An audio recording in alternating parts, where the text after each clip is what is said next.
Hello, True Health Seeker, and welcome to another exciting episode of the Learn True Health podcast. And boy, do we have a doozy of an episode for you today. It's a really exciting interview. I have with us Ryan and Teddy, who are podcasters themselves. They host the podcast My Kid Cures Cancer.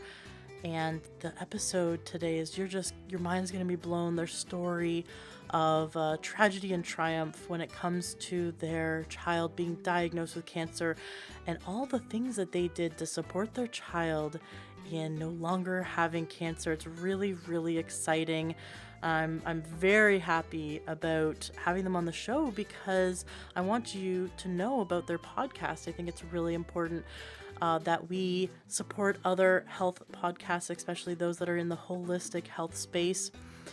Now, Ryan talks a bit about the sunlight and sauna in this episode, and when I first interviewed him, in this episode was done. We did this episode well over a month ago.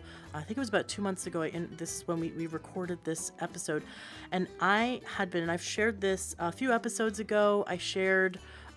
This is episode 235. On March 7th, I shared with you about my journey the last few years of looking into saunas and looking into this idea of detoxifying this health problem I've been coming up against for the last several years that I haven't been able to get a hold on, has been hitting this toxic load. My liver wasn't able to really fully process, and every time I tried to do like a healthy weight loss journey, eating healthy and exercising, I'd get really toxic. I'd feel really sick, and all the symptoms pointed to heavy metal and environmental pollutant toxicity that my body just wasn't able to handle. When we are exposed to heavy metals, and this is just every day. If you live in a city, you're exposed to all kinds of environmental pollution and heavy metals. If you've ever smoked cigarettes in your life, if you've ever been around airports or heavy traffic, or just any around factories. I mean, there's just so many ways that you can be exposed to, or farmlands. There's so many ways that we can be exposed to these chemicals. It's pretty easy to become over toxic, and how the body handles it is the body stores it in our fat tissue. So even someone who's skinny has some amount of adipose tissue that the body uses to store heavy metals and to store all these toxins that the liver just cannot process completely, or that the kidneys are having problems removing. And what happens is when we start to lose weight, our body goes, wait a second, all this toxic sludge is now being released into our bloodstream, and the liver doesn't know what to do, especially if the liver isn't fully nutrified through phase 1 and phase 2 of detoxification. And so then the person becomes overly toxic, and they start having flu-like symptoms.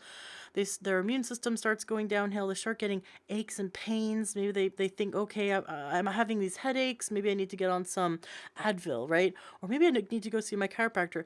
And they're just not quite sure what's going on. Maybe they're restless at night. They're having poor sleep. They're having like crazy cravings. The body expressing itself when it's having to deal with toxins goes through a lot. You could look at the symptoms of fibromyalgia, for example, or Lyme disease, and you will see a lot of similarities between that and someone who is dealing with heavy metal toxicity. And so for many years, I was dealing with this and I didn't know what was going on. I'd try really healthy eating, really healthy diets. I'd lose some weight and then I'd feel really sick. I even got to the point where I started blaming myself, thinking, this must be psychological. I must somehow, on some level, be sabotaging myself. Well, finally, I figured out through the help of my naturopath that my problem was heavy metal toxicity and environmental pollutants that had just accumulated over the years in my fat stores. And so when I went to lose weight, my liver would come up against being unable to really handle it, and my body would get over toxic, and I'd have all these horrible symptoms. And the only way, if the liver can't handle it and the kidneys can't handle it, we need to find another way of detoxing, right? And so the body, it's called the emunctory systems. The body can detox through breathing. We breathe in and out. We're releasing those gases that we're trying to get rid of, and we're breathing in the healthy gas. We're releasing the bad gas. So we have our lungs. That's great to do some deep breathing. We have our colon, which releases the toxins from our body through the liver. The liver empties it out through the bile. So that's how we release toxins, and the kidneys. The other system is our skin. Now think about how much skin we have. And when we sweat, we can actually release small amounts. Dr. Klinghardt, who I interviewed on the show about a month ago, said that in the first 5 minutes of sweating, we release 95% of the heavy metals you will release during that time. So you don't have to be in the sauna for a very long time. And that amount of sweating is the same as an entire 24 hours of what the kidneys would do. He said it's, sometimes up to 10 times as much as what the kidneys would do. So just to give you this example is that, yes, you're sweating out tiny amounts, but that is 10 times more than what the kidneys do. Or that's sometimes like 5 minutes of sweating could be like a 24-hour period of what the kidneys could accomplish. And so you're really, really helping the body to release these toxins. Well, I got a sunlight and sauna, and when I was interviewing Ryan, I actually was in the process of looking into all the different companies, and Sunlighten was on my radar, but I heard from him and I heard from Dr. Mark Hyman that Sunlighten was totally their company, and I've heard from a few other people, and I said, okay, I love their company, I love their philosophy, I love the fact that they're the only company on the market with patents that has been third-party tested, and that they actually the only company that has proven that they're full spectrum, meaning they have near infrared, mid-infrared, and far infrared. And there are other companies that claim they are, but when tested, they actually aren't. So Sunlight is the only one that's proven that they have a full spectrum system for their sauna, which I was really excited about because there's so much evidence to show that the mid-infrared is really, really necessary for a deeper detoxification. So at the end of February, we received our Sunlighten. So I've been using it now for 19 days, and I cannot believe the difference. I have now lost just over 9 pounds, and I've actually broken through a barrier of that I have not been able to break through in about, I think, 4 years. Which is really exciting because I'd always get right up against this barrier, this sort of the ceiling when it came to weight loss, and I wasn't able to break through. I'd get kind of over toxic at that one point, and so it's been really frustrating because I eat super healthy. I'm really health conscious. I love moving my body and going for hikes and stuff like that. And the reason why I'm going on and on about this is, if I had this problem and it took me this many years of being really proactive, going to all kinds of doctors and talking about it and doing my research, I imagine that this problem is more common than we'd want.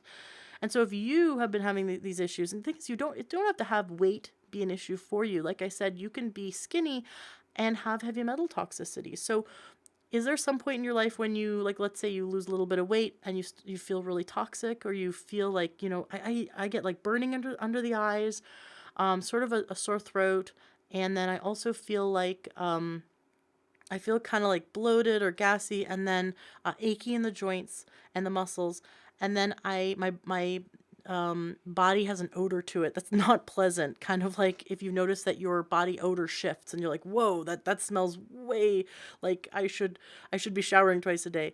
Then that's your body screaming out for needing to detoxify, right? And so if you've noticed that your immune system has gone downhill, or if you're feeling like everything you're doing is not 100% shifting your health, then maybe getting into a sauna and doing a sweat every day would shift you. And I have tried everything. I've tried so many supplements and supplements that have their place and they're really great, but I've tried liver support and detoxification. I've done all kinds of detox programs, and all of them have just worked a little bit, like sometimes 5%, 10% here, 20% there. Getting in the sauna almost every day for the last 19 days has made the biggest difference. I cannot believe it. My energy is up. I'm just feeling so good. And the weight is coming off. In fact, I'm kind of frustrated because I just bought these pants a few months ago and now they're literally falling off. So I'm frustrated that I spent a good amount of money on these nice jeans, and now I'm going to have to go down a size, which, it's a good problem to have. So we talk a little bit about that in today's interview, the sunlight and sauna. In fact, Ryan and Teddy used the sunlight and sauna with their son who had cancer as part of his cancer treatment to help his body detoxify to become healthier. So that's really exciting that we can use these saunas with our children as well. I've had my 3-year-old in the sauna. He liked it for about 3 minutes, and that's about the max you'd want to do for for a 3-year-old. It's 1 minute of use for every year for that they're of their age. So a 5-year-old would be in there for 5 minutes, a 10-year-old would be there for 10. And I got the 3-in-1. They call it the 3-in-1 sauna because it has all 3 spectrums. I love that, and it's really great also for people who have autoimmune condition, inflammation, and they have chronic pain, because the near infrared is amazing for pain reduction. And I'm actually going to have the founder of Sunlight on the show later on this month. Really looking forward to that, because Connie has so much to share. And we're going to ask her all kinds of questions. And if you have questions about saunas or their how they work and how these full spectrum saunas work, please join our Facebook group, learntruehealth.com/group, or you can just go to Facebook and look up Learn True Health, because I'd love for you to post your question for Connie, and that way I can accumulate all of your questions to ask her during that interview. If you're interested in getting a Sunlighten, let me know. You can email me, ashley@learntruehealth.com. I'd love to answer your questions. I can give you the contact information for the manager there that I've been working with, that I really like her, and she's been fantastic. In fact, a few listeners have already bought some Sunlighten and have contacted her and have told me they had a really great experience with her. And of course, I had a really great experience with her as well. So if you like any more information on that, just let me know. That again is ashley@learntruehealth.com. And what I did was, because I knew I'd be talking about this, so all the listeners that do want a Sunlighten get free shipping. So that can be about a $600 fee for shipping. So you'll get free shipping, and you'll get $100 off your accessories. So I got a few accessories for mine, like a really cool bamboo towel, and that's like this towel wrap, because you want non-synthetic fibers in a infrared system. And then I also got this really soft, very comfortable bench seat that is like padded. It's really nice. And so those were like the little upgrades that I got so the accessories. So you get $100 off your accessories. I definitely recommend that, even though the wooden bench is actually really comfortable, but I like a padded bench. So that was really affordable. And so you could get that pretty much free with your with that additional bonus there. Another thing I found has really helped me, and I interviewed recently an interview about this, is the chlorella. We talk about chlorella in terms of detoxification. Dr. Klinghardt mentioned his two favorite things for helping children and adults detoxify their body from heavy metals is sauna and chlorella. And the thing is with chlorella, just like a good sauna, you want to have a good quality sauna, because and I love Costco, but if you buy yours at Costco, you're not gonna have a really effective detoxification. You may sweat, but it won't be nearly as effective, they've found. And so you don't want to just buy the cheapest sauna. It really does pay to make sure you get a really high quality system. With chlorella, the same thing, because the companies out of Asia, a lot of them produce the chlorella in a way that makes it really high in lead. And of course, you don't want to consume lead. And so the chlorella I've been eating, and so I've been doing these two things. The two things that I've noticed that have made the biggest difference for my detox in the last month has been the sauna and the chlorella. I definitely recommend checking out that episode. It's a few episodes ago, episode 234. So we talk all about chlorella and spirulina and how they can help the body to remove heavy metals, fight cancer, detoxify, actually heal Crohn's and IBS. Really, just an amazing superfood. Algae is such an amazing superfood, and we dive totally into that subject. So if you're interested, first of all, go listen to that episode because it's amazing. But if you're interested in eating a superfood that removes heavy metals from your body, because it acts like a chelator, binds to heavy metals or removes them from your body, Then go to energybits.com and put in the coupon code LTH. That gives you 20% off. And that then makes it the highest quality chlorella for the lowest price. It makes it even lower than what you can get on Amazon when it comes to the high quality chlorella that does not have lead. So those are my two biggest takeaways from the last month, working with and learning from all the experts that I have learned from the last few months and applying what they've taught. In January, my entire family decided to go meatless. So my husband's been 100% meatless. I've been mostly meatless. I think I've only like a dozen times I may have had chicken or eggs, but really I'm steering towards the 100% meatless, and I feel amazing. But the weight and the sensation that I'm detoxing, really the feeling of more energy and more health didn't come until I incorporated the sauna and the chlorella a month ago. So that is quite exciting. So I think that's really a powerhouse of being on a really superfood plant-based diet, incorporating the sweating for the heavy metal detoxification and the environmental pollution detoxification, and the chlorella, which is such a wonderful superfood. It's a very gentle detoxifier. Now, in the Facebook group, the Learn to Health Facebook group, I posed a question this weekend and asking about whether you guys would like me to create some additional episodes where I'm doing something called Ask Ashley. And a lot of you said yes, that would be a really great segment. So if you have a question for me, question maybe about past episodes, or if you're dealing with a health issue, please write me an email, support@learntruehealth.com. I'm going to accumulate all of your emails and I'm going to create an Ask Ashley episode as often as basically however many emails I get, probably weekly or maybe twice a month. And I'll answer your questions in an episode. And of course, I won't say your full name. I'll just say your first name, or you can sign it anonymously. And I look forward to helping you guys and answering all of your health questions. And if I don't know the answer, I'll go research it for you. I'll ask my naturopathic friends and health coach friends, and we'll see if we can dive in and get the information that you're looking for. Excellent. Well, thank you so much for being a listener of the Learn to Health podcast. It is so exciting what we are accomplishing. We are well over 2.2 million downloads since we launched 2 years ago. And we are just growing, and that's because you're sharing with all your friends and family to help everyone you know and love learn true health. Enjoy today's interview. Welcome to the Learn True Health podcast. I'm your host, Ashley James. This is episode 239. Well, today we're in for a double treat because we have two guests with us. Ryan and Teddy Sternagel are the hosts of My Kid Cures Cancer podcast, and their website is mykidcurescancer.com. I was so touched when I connected with Ryan.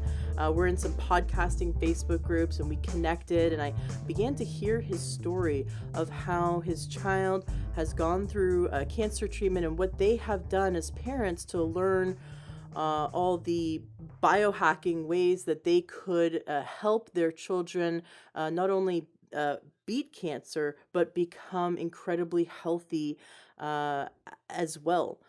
Many parents, when they get faced with this diagnosis, they are in incredible fear. They're up against the wall, their backs are up against the wall. They're in complete fear response. And now they've got doctors saying, well, you've got to immediately do this. And you've got to immediately do that. And the doctors are, pouring even more fear into these parents, and they have nowhere else to turn. Right.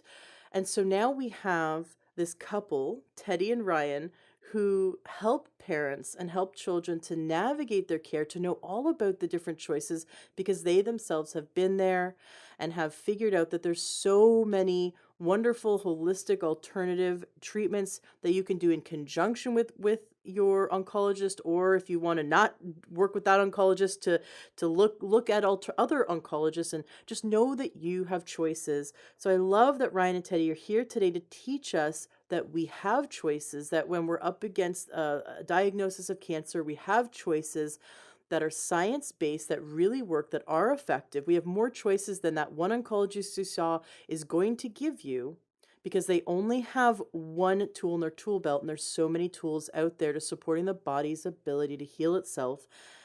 And Ryan and Teddy also learn how and teach how to prevent disease and build the body up and make it as strong as possible. So I'm very excited to have you here, Ryan and Teddy. Welcome to the show. Thank you Hey, so much for having us. hey, Ashley, good to be here. And of course, we're going to do our best not to talk over each other, but that's what happens when three people get on a mic. So it's going to be great and it's totally okay. As long as you guys don't start fighting. I actually interviewed a couple that started fighting and it was crazy. I felt like, am I on Jerry Springer? I couldn't believe it. It was really funny. But you guys have such a strong marriage. And I know that being through something really difficult and trying, like having a young child who's gone through cancer and come out the other end, and you've done such an amazing job helping your children be incredibly healthy. In fact, you just said, we were talking before I hit record, and you said that a lot of parents reach out to you now and want to hire you for some coaching because you're so good at figuring out how to get your kids to eat their vegetables, and they want to know, how do I get my kids to eat vegetables? So you've got a lot of tips and tricks up your sleeves. Yeah. I mean, that's in essence what the last 3.5 years now has been 4 years. about for us. Almost 4 years now is learning about all of this holistic, alternative, integrative, whatever you want to call it, stuff. And it's all spoken about or written about in terms of adults, and certainly that's we were getting into the holistic lifestyle and that sort of thing before Ryder, our son, was diagnosed. And but yeah, when you learn about that stuff, when you think about it, it's all applying it to yourself, applying it to other adults. That's just how it's talked about. But all of a sudden now we're going through alternative cancer blogs and studies on PubMed and just the whole nine yards, and figuring out, okay, all this stuff sounds really good, but how does this apply to a child? And, how can we apply it to our child? So, Mm. yeah, that's been the trick is figuring out how to get all that stuff done. And yeah, like we said, we've had my kid cures cancer as a result of all that for a long time. And we've been working with cancer parents is kind of what we call ourselves. But yeah, more lately it's been just people reaching out, wanting to work with us, just figuring out how to get their kids healthier. So that's been really cool as well, because we'd much rather help prevent another case of childhood cancer, young adult cancer, or adult cancer, or whatever, than have one more kid get diagnosed with cancer. So Absolutely. Well, let's start by hearing your story. Tell us, let's go back and what was your life like before Ryder was diagnosed, and tell us a bit about the last few years so we kind of can gain an understanding of what you've been through and everything you've learned. Sure. So it has been almost 4 years, which is kind of crazy because Ryder will be turning 5 in May. But we started off as pretty health conscious parents. We had Ryder at a birth center and made the decision as a couple before we even got pregnant not to vaccinate, and not starting any debates. This is just where we were, and still are for that matter. And just we tried to do organic food, and breastfed Ryder for 2.5 years, but he was breastfed up and well when he was diagnosed as well. And just we had a naturopathic doctor helping us with him, so we were already pretty health conscious individuals. But leading up to his first birthday, there were some things about Ryder that we started to notice that just were, when you put them together, just didn't feel right. And it started with the fact that he wasn't crawling, and he was having a really, really hard time sitting up on his own. And he went from being a very chunky baby born in like the 90th percentile to all of a sudden dropping off of the growth chart into, like, I think he was around the 5th percentile when he was diagnosed. And at all of his appointments, he just kept getting lower and lower. And I was told by our naturopath that it was because I was breastfeeding him. And so, Oh. which now I look back and I'm like, that's crazy. Like, that's not true at all. And the final thing that really sent us both over the edge was one night when we were getting Ryder ready for bed.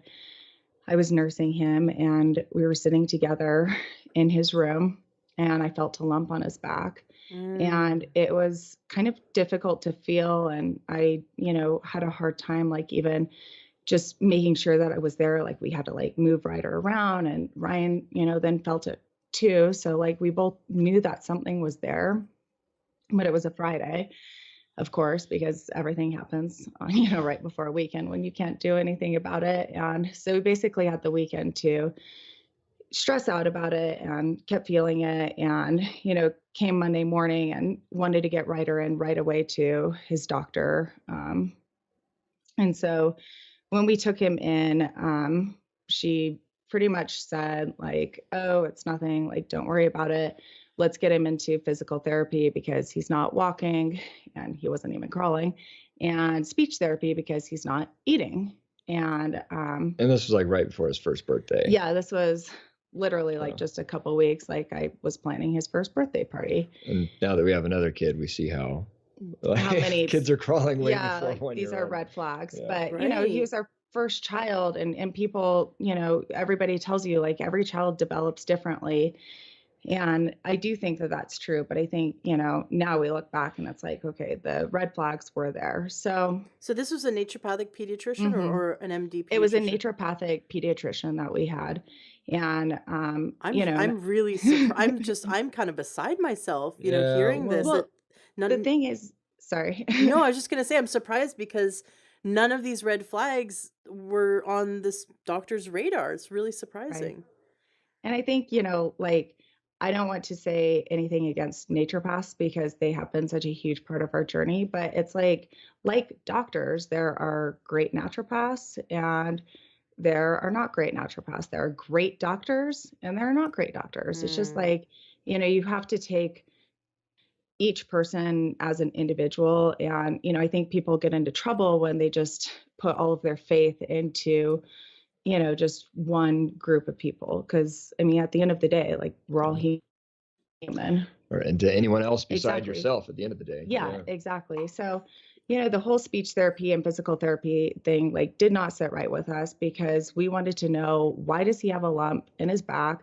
Let's figure out what that is before we do anything else. Right.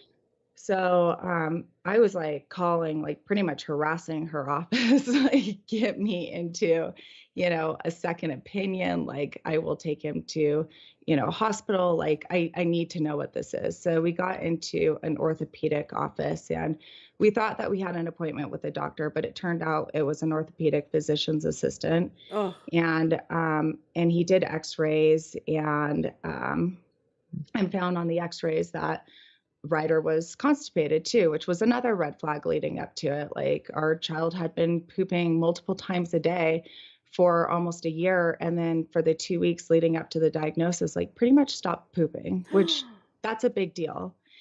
And we were told, oh, just give him the glycerin, that'll make him poop. And it's like, okay, well, why isn't he pooping? Like exactly. That's a big deal.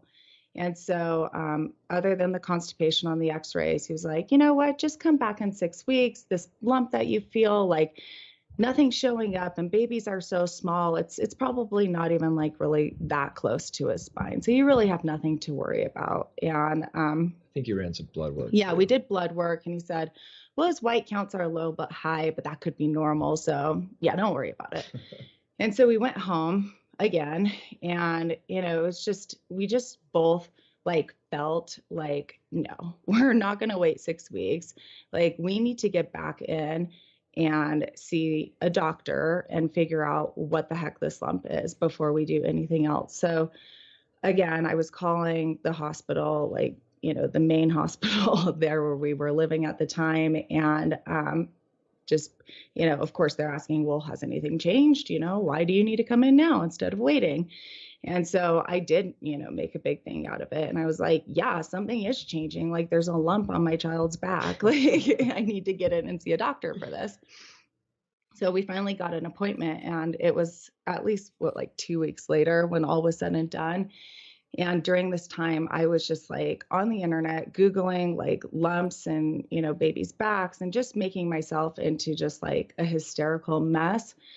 But the term that I kept coming back to, or the diagnosis that I kept coming back to, was neuroblastoma, which is a rare childhood cancer of the nervous system. And, but there were, It's not a rare well, childhood cancer per se, but it's everything is sold to you as rare, Yeah. like in the cancer world. So, Oh yeah, because it's only this chemo is going to work on it. So exactly. Yeah. it's, yours is rare. I got my friend got that pitch. I went to all of her oncology appointments and she got like not second opinions, she got third opinions. We went Yeah. to every doctor we could and they're all like, "Oh yeah, it was super rare. Got to treat this with this chemo immediately." And Mhm. she got that pitch. Did you go to Children's Hospital Yeah. or Yeah. is So it that was the Children's Hospital. okay? And so when I came back in, at our appointment, I said, like, I think it's neuroblastoma. And our doctor was like, "Oh no, it's not neuroblastoma. And this is our nurse. She worked in the oncology ward. Like she has seen kids with neuroblastoma." And so the nurse came in and was like, "Oh no, like he looks so healthy." That's And because you he did, guys are so healthy. yeah, like he did look healthy. Like I'll give her that. And she's like, "Yeah, and their stomachs would be just more distended." And I mean, he would just, no, he doesn't look it. So, but we'll do an ultrasound of his stomach just to make you feel better because, first time parents, you're just paranoid about Ugh. everything, right? So, Ugh. so they did the ultrasound of his back and his stomach, and it took so long. And I was there with Ryder, nursing him through it so that he would be still. And I could just tell, like, by the ultrasound technician, like I could see his face. It was like something is not right and this is taking a really long time. So we got out of there and sure enough she said, "Okay, so now we actually do need to rule out neuroblastoma because we found something that looked like it could be a mass on that ultrasound." So Hmm. of course, by now, like Ryan and I are pretty much beside ourselves, and we're going into the MRI, which is supposed to be like 45 minutes, and they put Ryder under general anesthesia, and which we were even told by the physician's assistant before, "Oh, well, you wouldn't want to do more testing because then, they have to put your kid under anesthesia, and that's so unhealthy." And, Well, I think you said he could he die. could die doing that. So now here we are doing that, but for the reason of the fact that there might be like tumors inside of his body. So we go in and the scan, which was supposed to be 45 minutes, turned into almost 2 hours.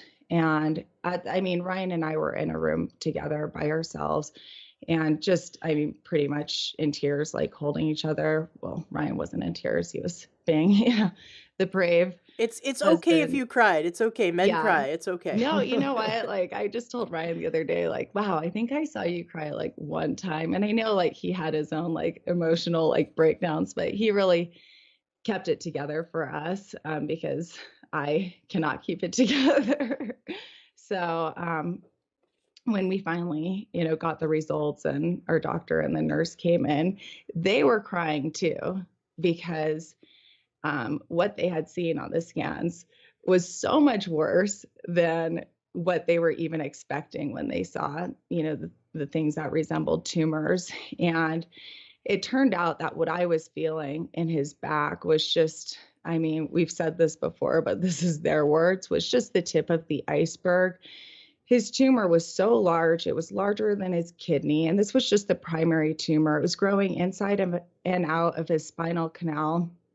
And it had metastasized to his bones, and it was stage 4 by the time we found it. Secondary tumors and yeah, no, you looked like down the MRI when the view where it's going down the spine, and it was just spine, and then you get to the tumor and you just saw a tumor. It was there was no, you couldn't see the spine anymore. It was crazy. I mean, they said basically like this isn't such a life-threatening position that if it changes at all, like it could instantaneously kill him or paralyze him. Well, everyone that sees, like every doctor that sees those scans today are still amazed that that, fast forward, that he's here. it's a good end of the story. Ryder's running around, but yeah, everyone's amazed to see him walking around, because they all say he should have been paralyzed by that thing. Yeah. So, I mean, of course, like when you get a cancer diagnosis, like as long as it takes to get the diagnosis, the first things that, doctors want you to do is get admitted and start chemotherapy like that day. Immediately, Yeah, right? this was before they even knew like exactly what stage it was, because at that point it was like, well, it still might be stage 3, stage 4, because they didn't know, they couldn't tell in the MRI that it had actually metastasized to his bones until we did an MIBG scan, which is like a CAT scan. So, but they still want you to just start treatment, and Ryan and I needed, at that point, we were like, you know what, we need a second opinion and we need more information here before we can just start chemo like today. So we did take Ryder home. We were frantically calling doctors literally around the world, both conventional and alternative cancer clinics. And during that time, we learned that, alternative cancer clinics, even out of the country, really just because of like the FDA and regulations, just like can't touch you. And Ryder this was 11 days before his first birthday. So that, that was difficult to come to terms with. But we did consent to getting a port placement done. I forgot to mention. And our thought with that was, okay, well, maybe we could start doing low dose chemotherapy, IPT therapy. Right. Well, But that, even that with the and vitamin port, C. yeah, what Ryan said is that it's good to get a port in because you can do IV treatments Yep. like vitamin C, and there's other ones, amino acids, and So there's lots of Right. holistic things. That is if the doctor has permission to use the port. I know with Swedish, it's like if a Swedish puts your port in, the no other clinic is allowed to touch it. It's like, Oh, really? yeah, Wow. Huh. So we just went for it. I mean, we were Yeah. lucky. We had like, cowboys in our corner. So we did IV vitamin We C didn't and do a lot of DMSO right a lot of away. asking for permission through Yeah. this whole thing. It's now kind of who good did what stuff. did you go to? Just where did you go to get your vitamin C and DMSO and all that?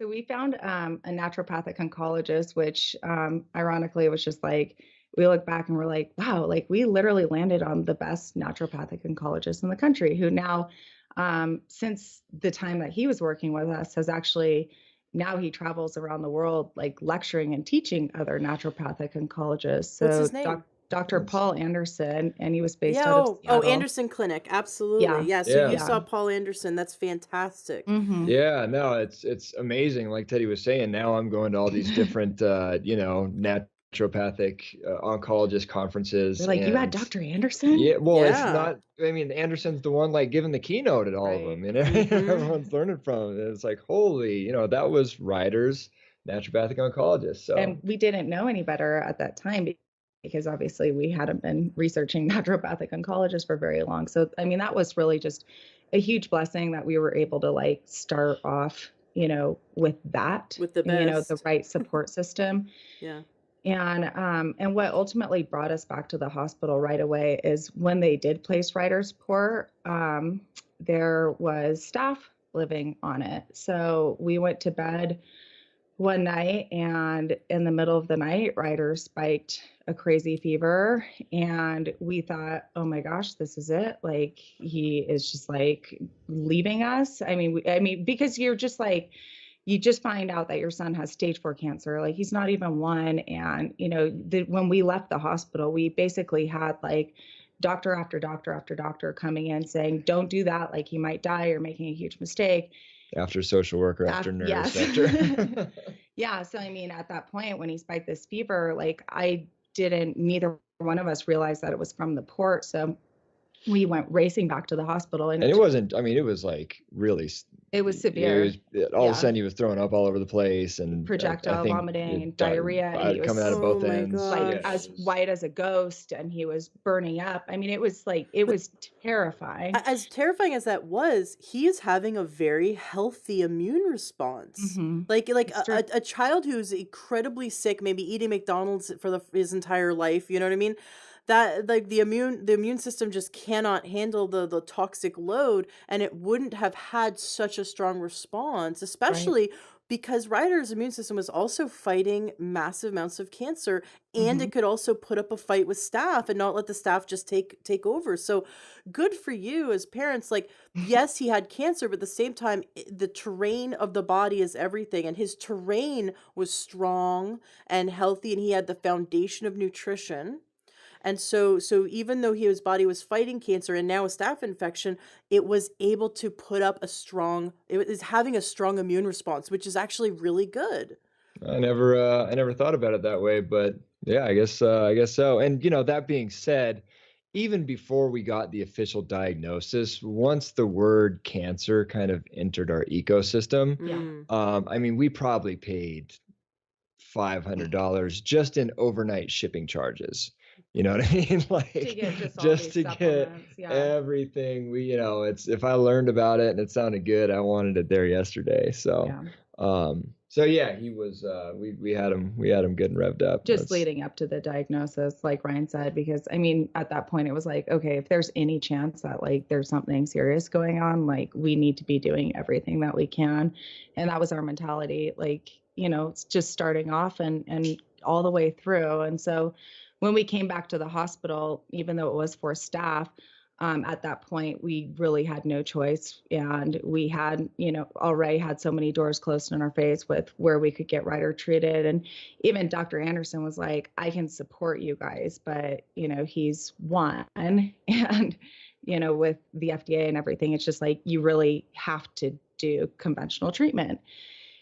So yeah, they don't really give you much of a choice there at the no, end of you the you day. don't have a choice. So, the chemotherapy did its job. It shrunk Ryder's tumor very quickly, quicker than like what people were even expecting. And it really got us out of the woods quickly. However, we looked at that and we said, okay, because is shrinking so quickly, like, let's not do the entire protocol. Let's stop Mhm. early Mhm. and take him the rest of the way holistically. But where we started, that was made very clear very early on that that wouldn't be an option. And so, Well, and it was like, they didn't even uh, like kind of the story kept changing as yeah. far as, yeah, because at first it was, well, it's going to be 4 rounds. And I said, well, what are you looking for in those 4 rounds? They gave me some parameters and I said, Hmm. I think I can get there in 2 rounds because of all the stuff we were doing on the side. Mhm. Can we get an MRI after 2 rounds? And if it's hit those marks that you just told me, can we stop then? And they said, well, then it'll never happen. But yeah, sure. And we get the MRI, and sure enough, we blew those Yeah. markers out of the water. And no, we We never never said said that. that about the 2 rounds. It's going to be 4, and then we're leading up to getting like a few days before we were supposed to, or maybe like a week before we were The supposed to have third. the fourth. No, the third, because we were still there. Yeah, but Yeah. we after we did the third, I said, okay, we're coming up on the fourth. Mm. Yeah. Now we're really going to be done after 4, right? And who said anything about 4? It's Minimum going of to be 8, rounds, and maybe we need to start talking about other therapies too. And Mhm. radiation for the yeah, rest of it. So, um, so yeah, no, we were actually coming home from that appointment, and Teddy looked at me, and we had already been kind of kicking around, just moving states, just for a change of scenery, I guess, if nothing else. well, and I mean, we were very much open to it. Like, we were open to going anywhere in the world when we were calling cancer clinics, like in Spain and, Yeah. like Mexico. But yeah, I looked at him and I said, I think that we just need to move. And Ryan was like, okay. So 2 weeks later, we packed our little Ford Escape hybrid full of all of our belongings and moved states. And we started with a new oncology team, and we were able to transfer hospitals because we were transferring the care into another conventional hospital. And this wasn't like just a random thing, like, oh, let's just move over here. Like, this was one of the hospitals like we had called early on and just liked the feel and, the conversations that we had had with their oncology team. And so when they got there, I mean, they're receiving us like with the understanding of, okay, well, you're going to complete his conventional protocol here. And so we got there, and, a week later, consented to do his fourth round because we were transferring care and we had to do that at minimum. And then after the fourth round, we were like, okay, we'd like to stop treatment now. And, we were definitely strongly advised not to. And our team, was like, well, and they were a lot more open to taking Ryder as an individual case. And the fact that he had responded so well already. But there was definitely like, there's just no data to support stopping early. How about we compromise? What if you guys do 6 rounds? And so it's like, we actually ironically really did like our team so much that we were like, oh gee, like, yeah, they almost had us. It's like we moved states just to have the choice to stop, and then when we're presented, we're like, oh man, maybe we should do a little more. But maybe we shouldn't have stopped. But then we were like, you know what, like, we came here for this reason, like, to finish this holistically. Ryder's doing so well, and our team said, you know what, if something changes, we can act on a dime. And so, I mean, it's not the most comforting to be like, okay, well, shoot, if things start going south, like, we can just start chemo that day. But at the same time, it was like, okay, let's do this. Like, we're already doing everything that we can holistically. Like, if Ryder can be exposed, he's already had 4 rounds of chemotherapy. Like, and as our doctor put it, these aren't vitamins that these kids are getting. Like, these are serious drugs with serious side effects. Like, you are signing papers that, like, are just like signing your kid's life away when you consent to chemotherapy. But, for us, it was like, if Ryder can have anything less and, get through this and be like healthy, like that, as our job as parents, like, that's what we need to do for him. Mm-hmm. So we did. Absolutely. No, you were in Washington State, and we found out that you actually, I live currently where you guys grew up. Is that correct? Yeah. So yeah, I literally probably rode my bike past your house. I used to ride my dad and I used to ride our bikes past your road or on your road all the time. Yeah. So funny enough, we were neighbors at some point because you guys moved 4 years ago, or about 4 years ago. So we've been neighbors. We didn't even know it. But you moved to Utah, and that's because you felt that the care there was equally as good, or maybe even a bit better. And also, naturopaths are licensed in the state of Utah. I think there's 18 or maybe 20. I know that the number is fortunately is going up, but we have less than 20 states where naturopaths are licensed doctors. Right. So you can't just move to a state with, I mean, if you want access to true holistic medicine and all of its practitioners, before you move to a state, you've got to do your research and see, well, are naturopaths licensed in that state? Are chiropractors are everywhere, but are naturopaths? Is it okay for acupuncturists? And, we have to look at health insurance. Does my health insurance cover that? Because it's really crazy that you can go to one state and the only doctor you can see is an MD. Yeah, exactly. And then you drive across the state line, and now you have access to IV vitamin C, and you have access to a hyperbaric chamber, and you have access to, all the things that you wouldn't have access to in, a few miles away. So, did you continue with all the holistic stuff, like, vitamins, the intravenous vitamin C, and, everything holistically in conjunction with the chemotherapy at the same time?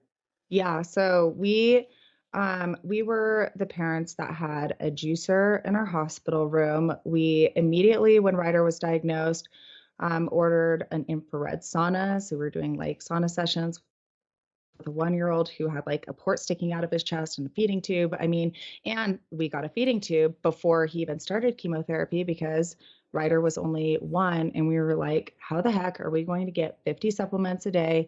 These fresh juices that we're making, how the heck is he going to take all of that? And before the feeding tube, we're like, trying to inject these things into his mouth. And I'm chugging things, by the bottle because I was, nursing him this whole time too, but it wasn't enough. So we demanded the feeding tube, which that wasn't a very easy thing to do before he started chemotherapy because the hospital just thought that we were crazy. being proactive instead of being reactive. Yeah, that was And actually a big argument is, well, why do you want the feeding tube? He's not, he's great now. emaciated or anything. We only give the feeding tube to kids when they're, they look terrible. And we're like, well, Right. we don't want them to look terrible. We want the feeding tube now. Yeah. And That's exactly the difference between allopathic medicine and holistic medicine. Allopathic exactly. medicine, wait till you're really, really sick, and then we're gonna give you drugs and procedures.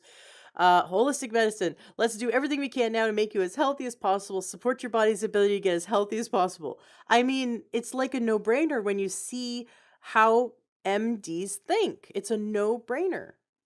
It really No, is. it was like a heated argument. Yeah, it Yeah. was. And I mean, and then once we got the feeding tube, I mean, they really wanted to control everything that went into it. So right away, I got myself, taught on how to do it by myself so that when he would yank his tube out at home, I was able to, with the help of Ryan, put it back in.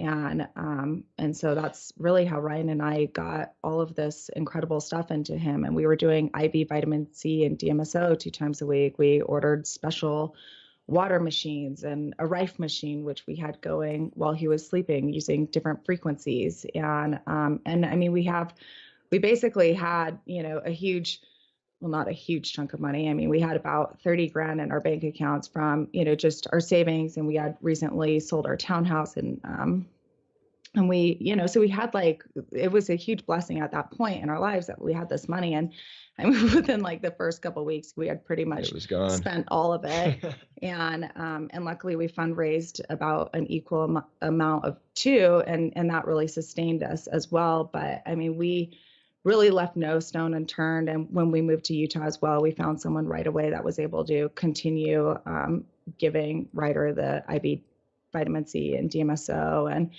and just continued on our research and constantly just tweaking our protocol and making things work, because what works for an adult might not be good for a child. And then you do need the support as well to know, because Ryder did have 4 rounds of chemotherapy, what can you do during conventional treatment, and what do you need to maybe stop for a few days before that next round, and what is going to help mitigate side effects from chemotherapy. There's just so much that goes into it. You just need that support from not just a naturopath, but a naturopathic oncologist. Did you do any CBDs? We did in Washington, yes. But we actually found that stopping that didn't seem like really something that we were too torn up with, because Ryder he was such a sport with everything, but it was just we could just tell that he just was not enjoying that. And he just didn't react very well, just as a parent, just seeing him, it was just, I don't know, maybe he felt kind of out of body, out of control. But it was just you know what, we're doing so many things.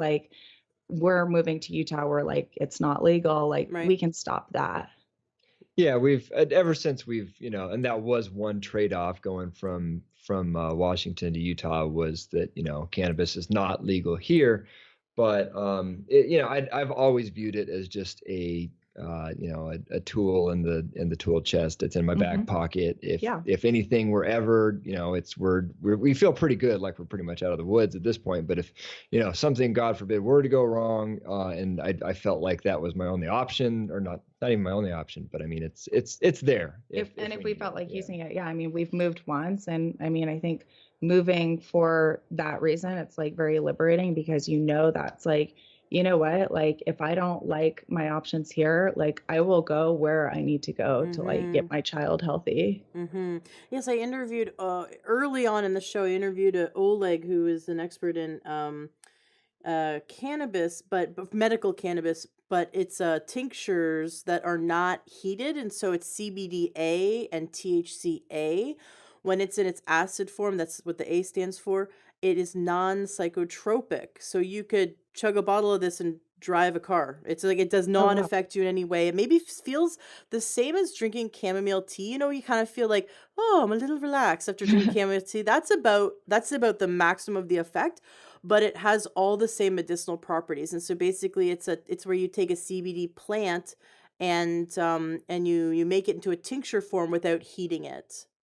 And same with the, you can do it also with THC because there's terpenoids in that as well, which have a lot of anti-cancer properties, and THC itself has anti-cancer properties, but it can be THCA. So there's no impact. In fact, Oleg works with a lot of parents who have epileptic children, and the epileptic seizures stop after they get on these tinctures, but they don't get stoned from it. So just passing that along for your general information. Good to know that there are certain ways that you can get CBD or THC when it's in the acid form, when it's not heated, so that you don't have any psychotropic experiences of it. Yeah, So absolutely. what do you have a brand of infrared sauna that you guys just cannot recommend enough, that you just love it so much? You know, because I think there's a lot of infrared saunas out there, but there's a lot of like shady ones, and you got to be careful like which ones don't have toxic glue and which ones are like really low in the EMF pollution. So did you have a specific brand that you love?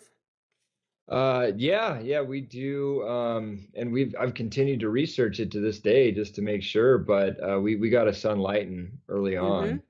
And we, it's that thing is, not only do we love it just for the safety profile and all that, because everything you just listed, they make a really big deal out of. They got tons of safety data on their website, and they'll send you even more safety data if you ask for it. And of course, I wanted all the real nitty gritty stuff, so they sent all that to me too. But yeah, between all the the binding material that they use or don't use, and find other ways to bind, and the type of wood that doesn't put off the wrong off gases when it's heated.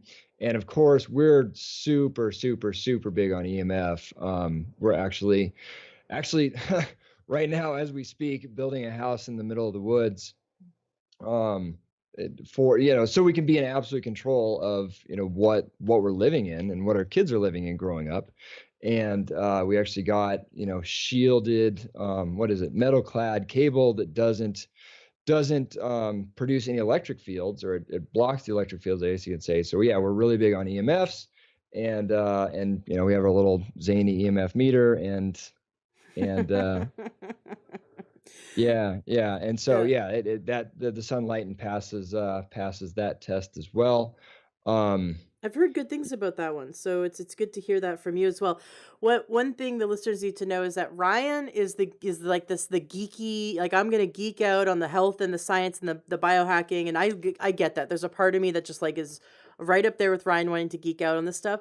And Teddy, you're the mom that just wants to like, okay, it's great that you've got the research, Ryan, but how are we gonna do it? Like Yeah, just like exactly. actionable steps, which is also really good. So you guys make a really great team when it comes to do implementing this, because Ryan does all the research and brings it to Teddy, and then Teddy goes, okay, how are we going to make this practical? And I think Yeah. that's, we have to have that marriage of a lot of the science, a lot of the research, and then the practicality of the application. So that's really cool that the two of you do that. And then as a team, you guys are now helping other parents and other kids. And now you even told me that there are parents who don't even have a diagnosis of cancer in their family. They just want to learn how to stay healthy and prevent it.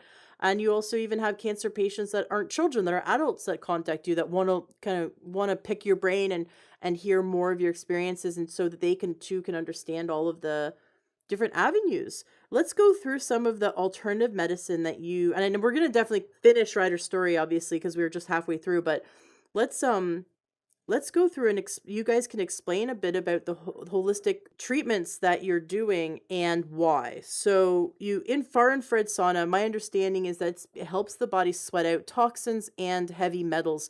Are there any other reasons why you would have your son do a far infrared sauna? Yeah, so there's actually quite a bit.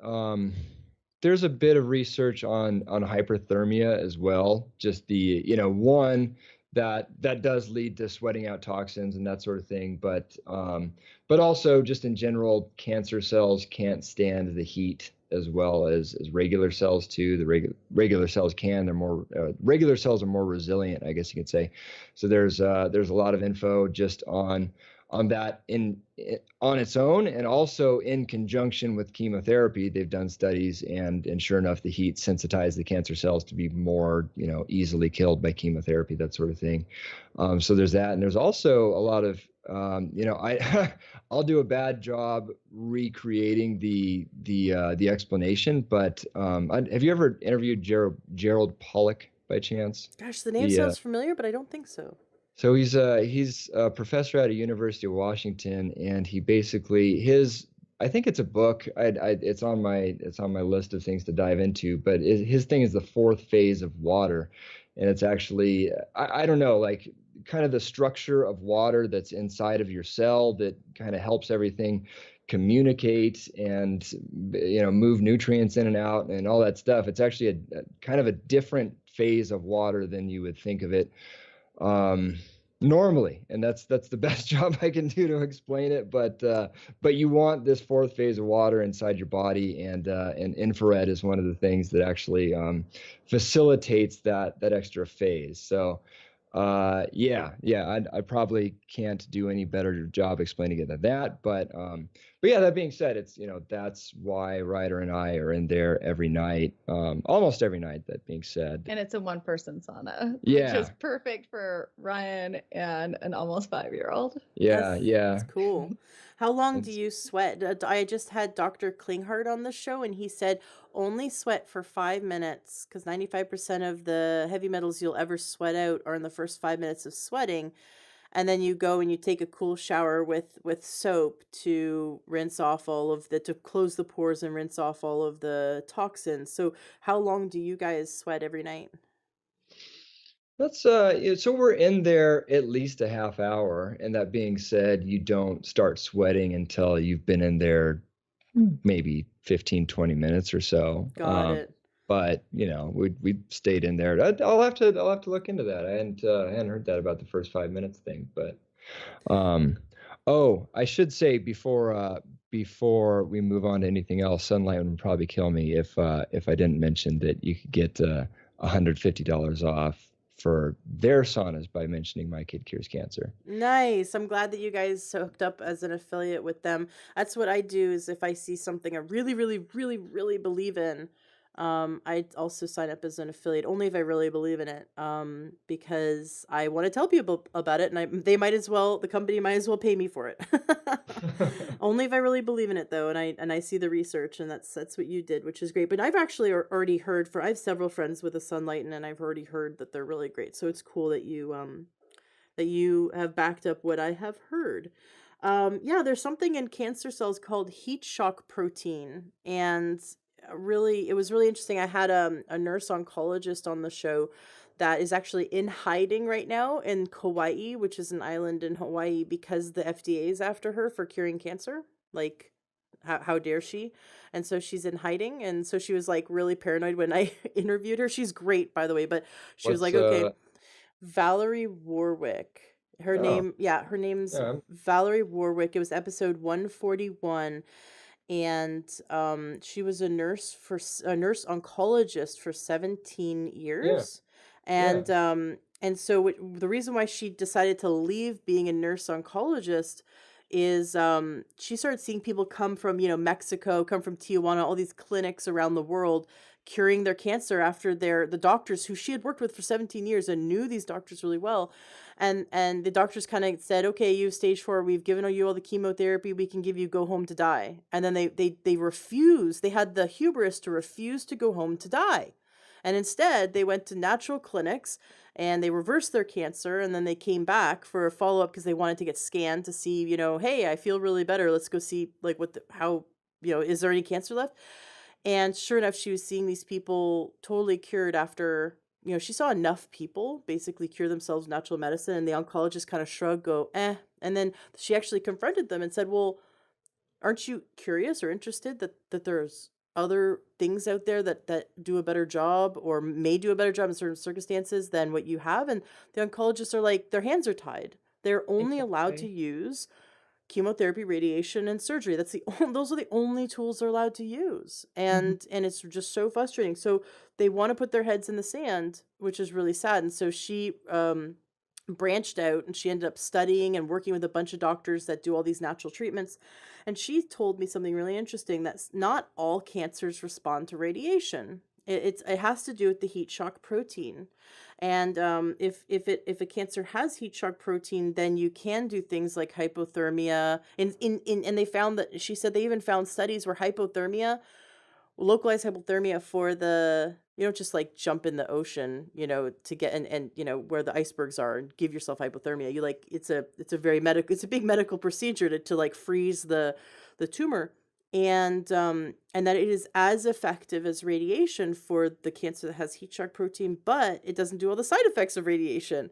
And it just freaks me out that these therapies are proven and safer, but they're not being given by oncologists. They're not being recommended. Well, I drive by this in northern Seattle. I drive by this giant, beautiful, brand new building. It's so gorgeous. It's millions, multi-million dollar building, and it's the photon center. Medical photons. They make it Mm. sound so pretty. Well, no, Yeah. they're poisoning you with massive amounts of radiation.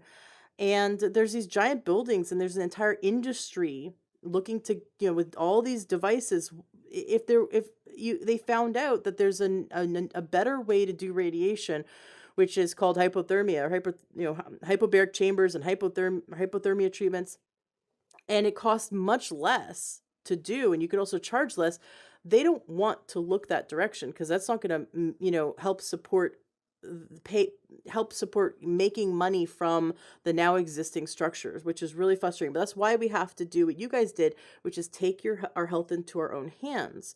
What Valerie said, which was also really interesting, is that, and I want to ask you about your opinion on this, is that there's a lab in Greece that you can send your blood work to, and they're able to isolate um, the cancer cells, the free floating cancer cells in your body, the stem cells. Then Circulating they tumor cells, yeah. Thank you. Then they grow them in petri dishes, like 170 petri dishes, and then they administer different forms of chemo, like traditional, different forms of allopathic medicine, like chemotherapy, and they also do about 70 different natural remedies, treated to the cancer tumor that they grew out of your tumor. And then they see within 48 hours what percentage of your tumor died as a result of those treatments. And then they give you this write up. And they also will tell you if your cancer has heat shock protein or not. So you know right away whether you'd even respond to radiation or hypothermia or not. And I cannot believe that 100% of the population that they treat with cancer, they go, okay, well, let's get you in for your chemo and then let's throw you into the radiation, knowing that there's about 40%, between 30 and 40% of cancer will not even respond to radiation, and yet they're still going to do it. And the oncologists do not use this test, even though there's a viable test to prove whether radiation is effective or not for that cancer, for that person's cancer. They don't do the test. What's up with that? Have you heard about the Greece lab, and have you guys used their services?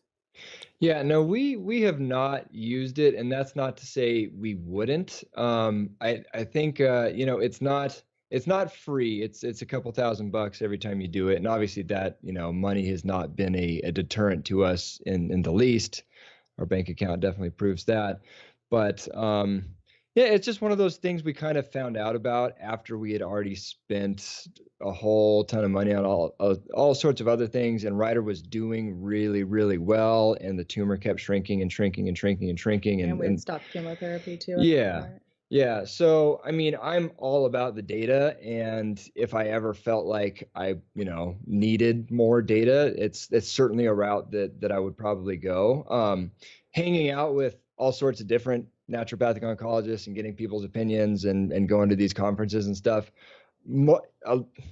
A lot of people swear by that test, and there's also some grumblings about it. Just, it's kind of like everything. So it's not like every single person that deals with cancer holistically, is a raving fan, but I'd say more people than not are pretty excited about it. So yeah, no, it's certainly something when I'm working with parents and they're interested in it, and they, if they have the money or if they can come up with the money, I'm all for them having the information, because it is really interesting. Those I've read a bunch of those printouts now, and there's a lot of interesting stuff on there. The Right. genetic profiles and everything. And then there's more tests like that coming out too. It's now people are starting to, not necessarily just recreate that exact test, but do similar things to give similar results.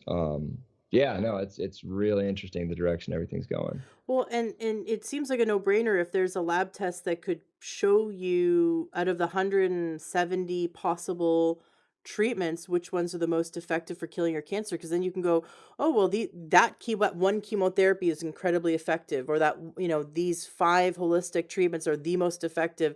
And then you now have a roadmap, you have a blueprint for the direction you're going. Because I imagine that you guys have spent like 60 grand or more probably, um throwing, and I would do the same. I would in a heartbeat throw every cent I have at my son's health, absolutely, or my husband's health, or my health, if I was faced with this. So I totally get where you went. But I also sit back, as my friend did the same. She's fighting breast cancer, and she threw she all their money at it, and went to the Anderson Clinic, and went to a bunch of other clinics, and went down to Tijuana, and it's kind of like, well, which one was working, and which one was, maybe not working for you? And, out of that, was there like maybe a few $1,000s that you would have saved had you known what that cancer responds to, or those few $1,000s that you could put into what's really working. So with holistic medicine, because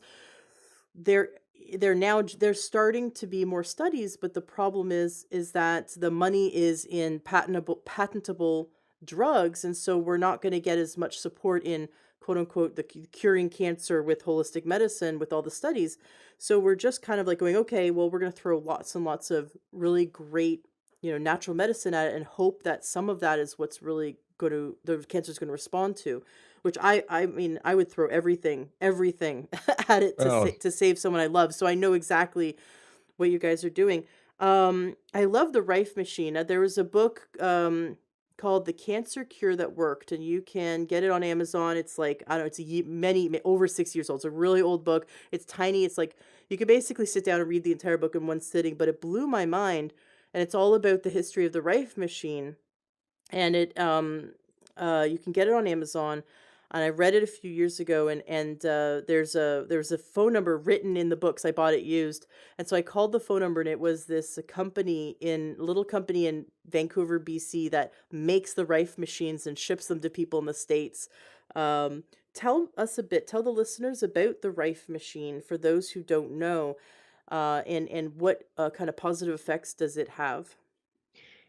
yeah, and the Rife machine is kind of an interesting segue into just kind of what I was thinking about while you were talking about all these different treatments and spending money. And, we spent, I think it was a lot more than 60 grand. Um, but yeah, and that's kind of the problem is, there are all of these different, once you get into the world of alternative treatments, there are all these different treatments, and they all sound good, and you want to do all of them. But I think kind of my understanding has evolved to where there are different theories of cancer, and you want to be addressing all of those theories. And you also just want to be addressing all of the, kind of core root, systems of the body, I guess you could say. And because clearly, something's gone very wrong if you have cancer, and you really want to dig down to figure out, what is it that's gone wrong, and how do you fix it? So, I mean, it's the stuff that you talk about on your show all the time, Ashley. You gotta work on your gut. You got to make sure your immune system's intact. You got to make sure you're, completely detoxified. So there's just, all those I just kind of like to call it covering your bases now. But then within cancer, there's the metabolic aspect of it, where they're finding that it's, maybe not a disease of the genes like we thought, but of the mitochondria within the Mm-hmm. cells. And so, you want to make sure your mitochondria are functioning the way they should, and figuring out, okay, how can I power up my mitochondria, and that sort of thing, and what could be making them defective.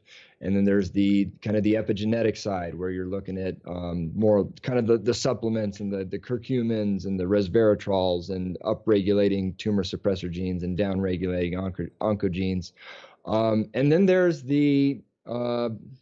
I guess you could call it the microbial theory, or I don't know.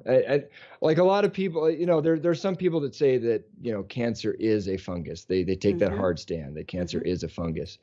I don't know that, I would be ready to make that statement myself, but it's certainly implicated in pretty much every cancer.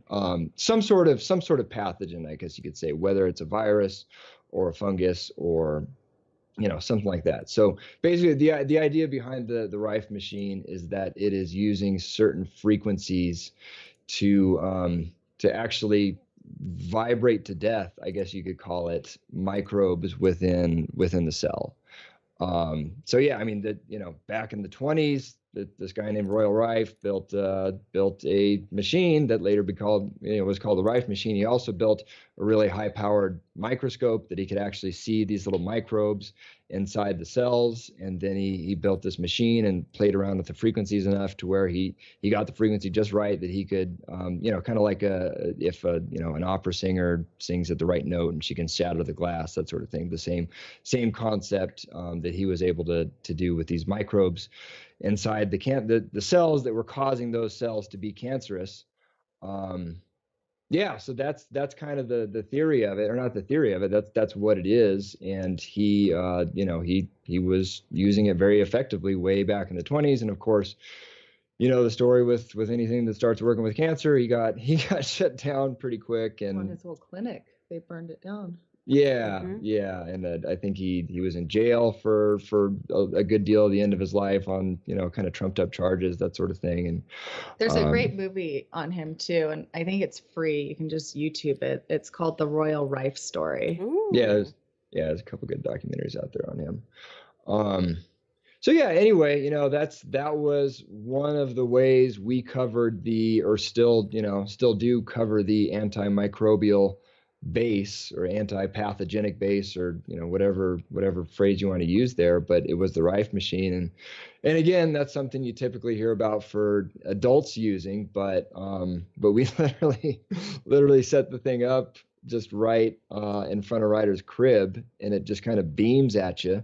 And so every night when he was asleep, I waited for him to go to sleep, and then I go in there and turn on the Rife machine and let it run. And then you kind of have to do different settings. And these are like, 2-hour long sessions. And then so, I'd wait the 2 hours, or maybe 4-hour long sessions. And then, I'd have to get back up in the middle of the night and go change the thing, and then go back to sleep, and then get up again because it starts beeping if you leave it on. And the patient has to be completely still, which, I mean, applying it for a kid, the only time a child is still is when they're sleeping, right? Yeah. Especially if it's a 2-hour, 4-hour program. So that's why we were doing it when Ryder slept, and Ryan was, Mhm. I mean, the guy going in there in the middle of the night running these programs. And I would come in, and sure enough, there would be Ryan just like passed out next to the Rife machine so that he could do it every night for him. Oh, amazing.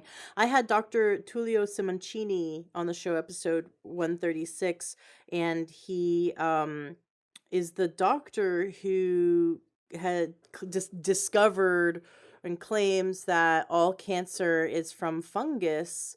Really interesting guy. He's a very, traditional MD. He's like not a, whack job quack holistic doctor. He's like an allopath.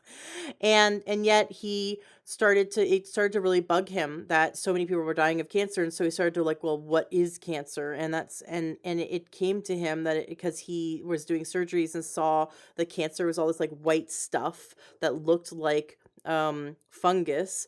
And so he took someone and made a sodium bicarbonate solution, and basically poured it directly into the circulation that was going into the tumor, and the tumor shrunk, like just was like melting.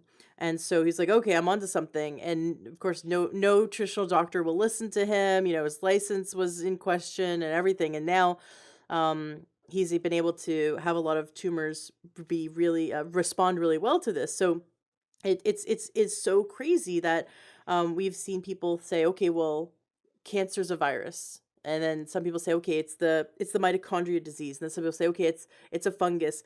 And when each one is correct, because each one, people, if they work with the mitochondria, for example, they see results. If they work with the sodium bicarbonate, they see results. It's like it's like kind of Schrodinger's cat. It's sort of like depending on what you look at it, every answer is yes and every answer is no. And so it becomes more complex. It's definitely not just one thing because so many things work. So it's interesting to look at it in that way. And I love interviewing all these whole, health professionals that are really successful at killing cancer, because we kind of we peer through, and you know that metaphor where the blind men are all touching something and they describe what they're touching, and it turns out they're touching an elephant, but because each one is holding a different piece. It Tail and yeah, the yeah. the tail and the leg and the trunk and the tusk and the belly, and so each piece is totally different from the other piece, and yet it's an elephant. And I think if we get enough of these experts and we get enough of these viewpoints, we can start to see the elephant. And that's what I really want to do. And I think that's what you guys do with your podcast.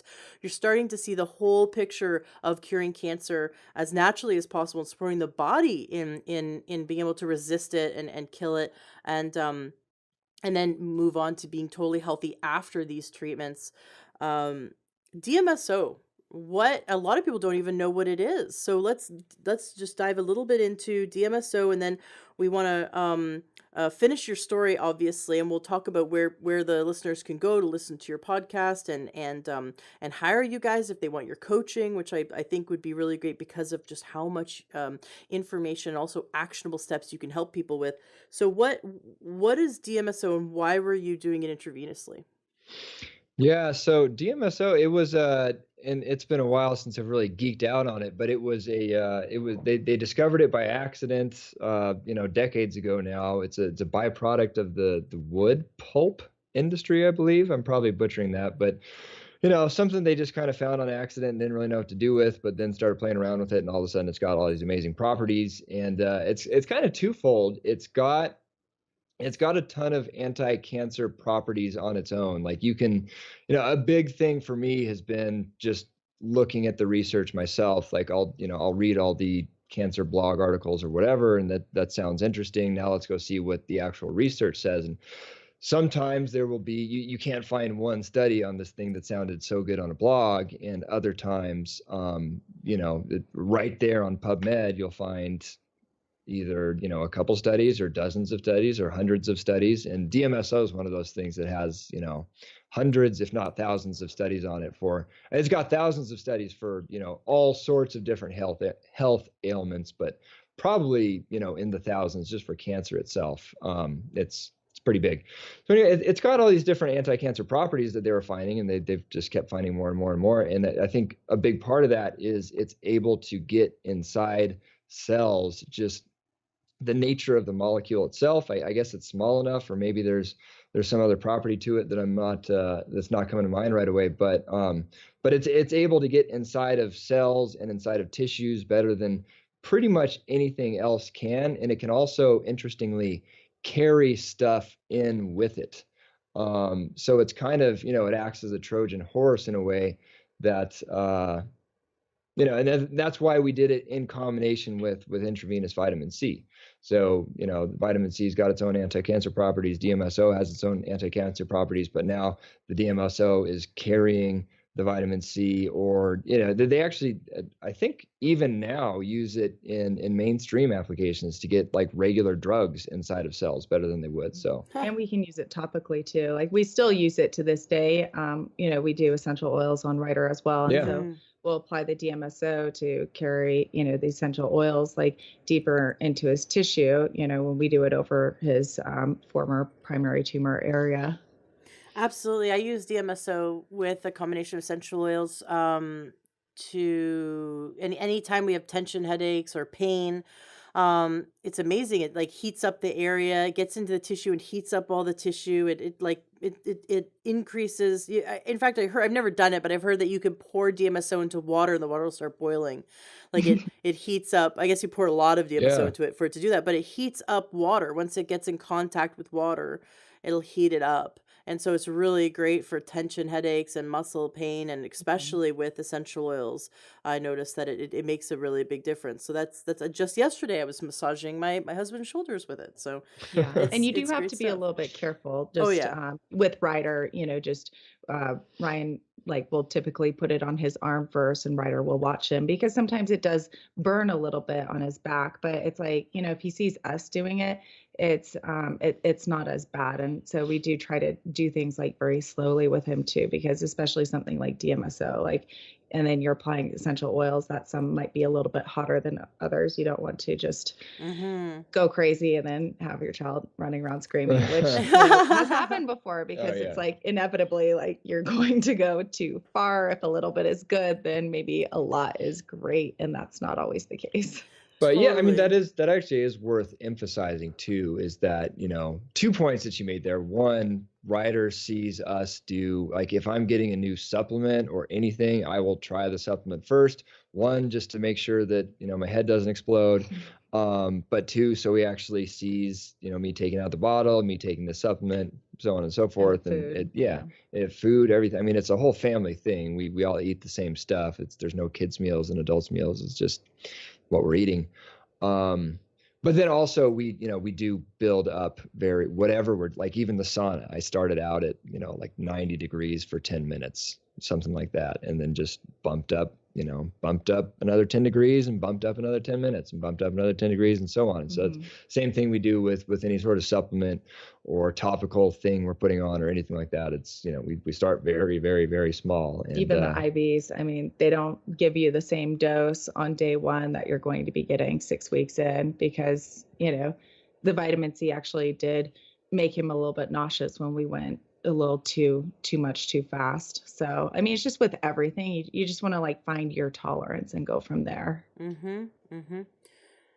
What I bet you've asked yourself this a million times, and Ryan, because of all the research you do, what do you think caused Ryder's cancer?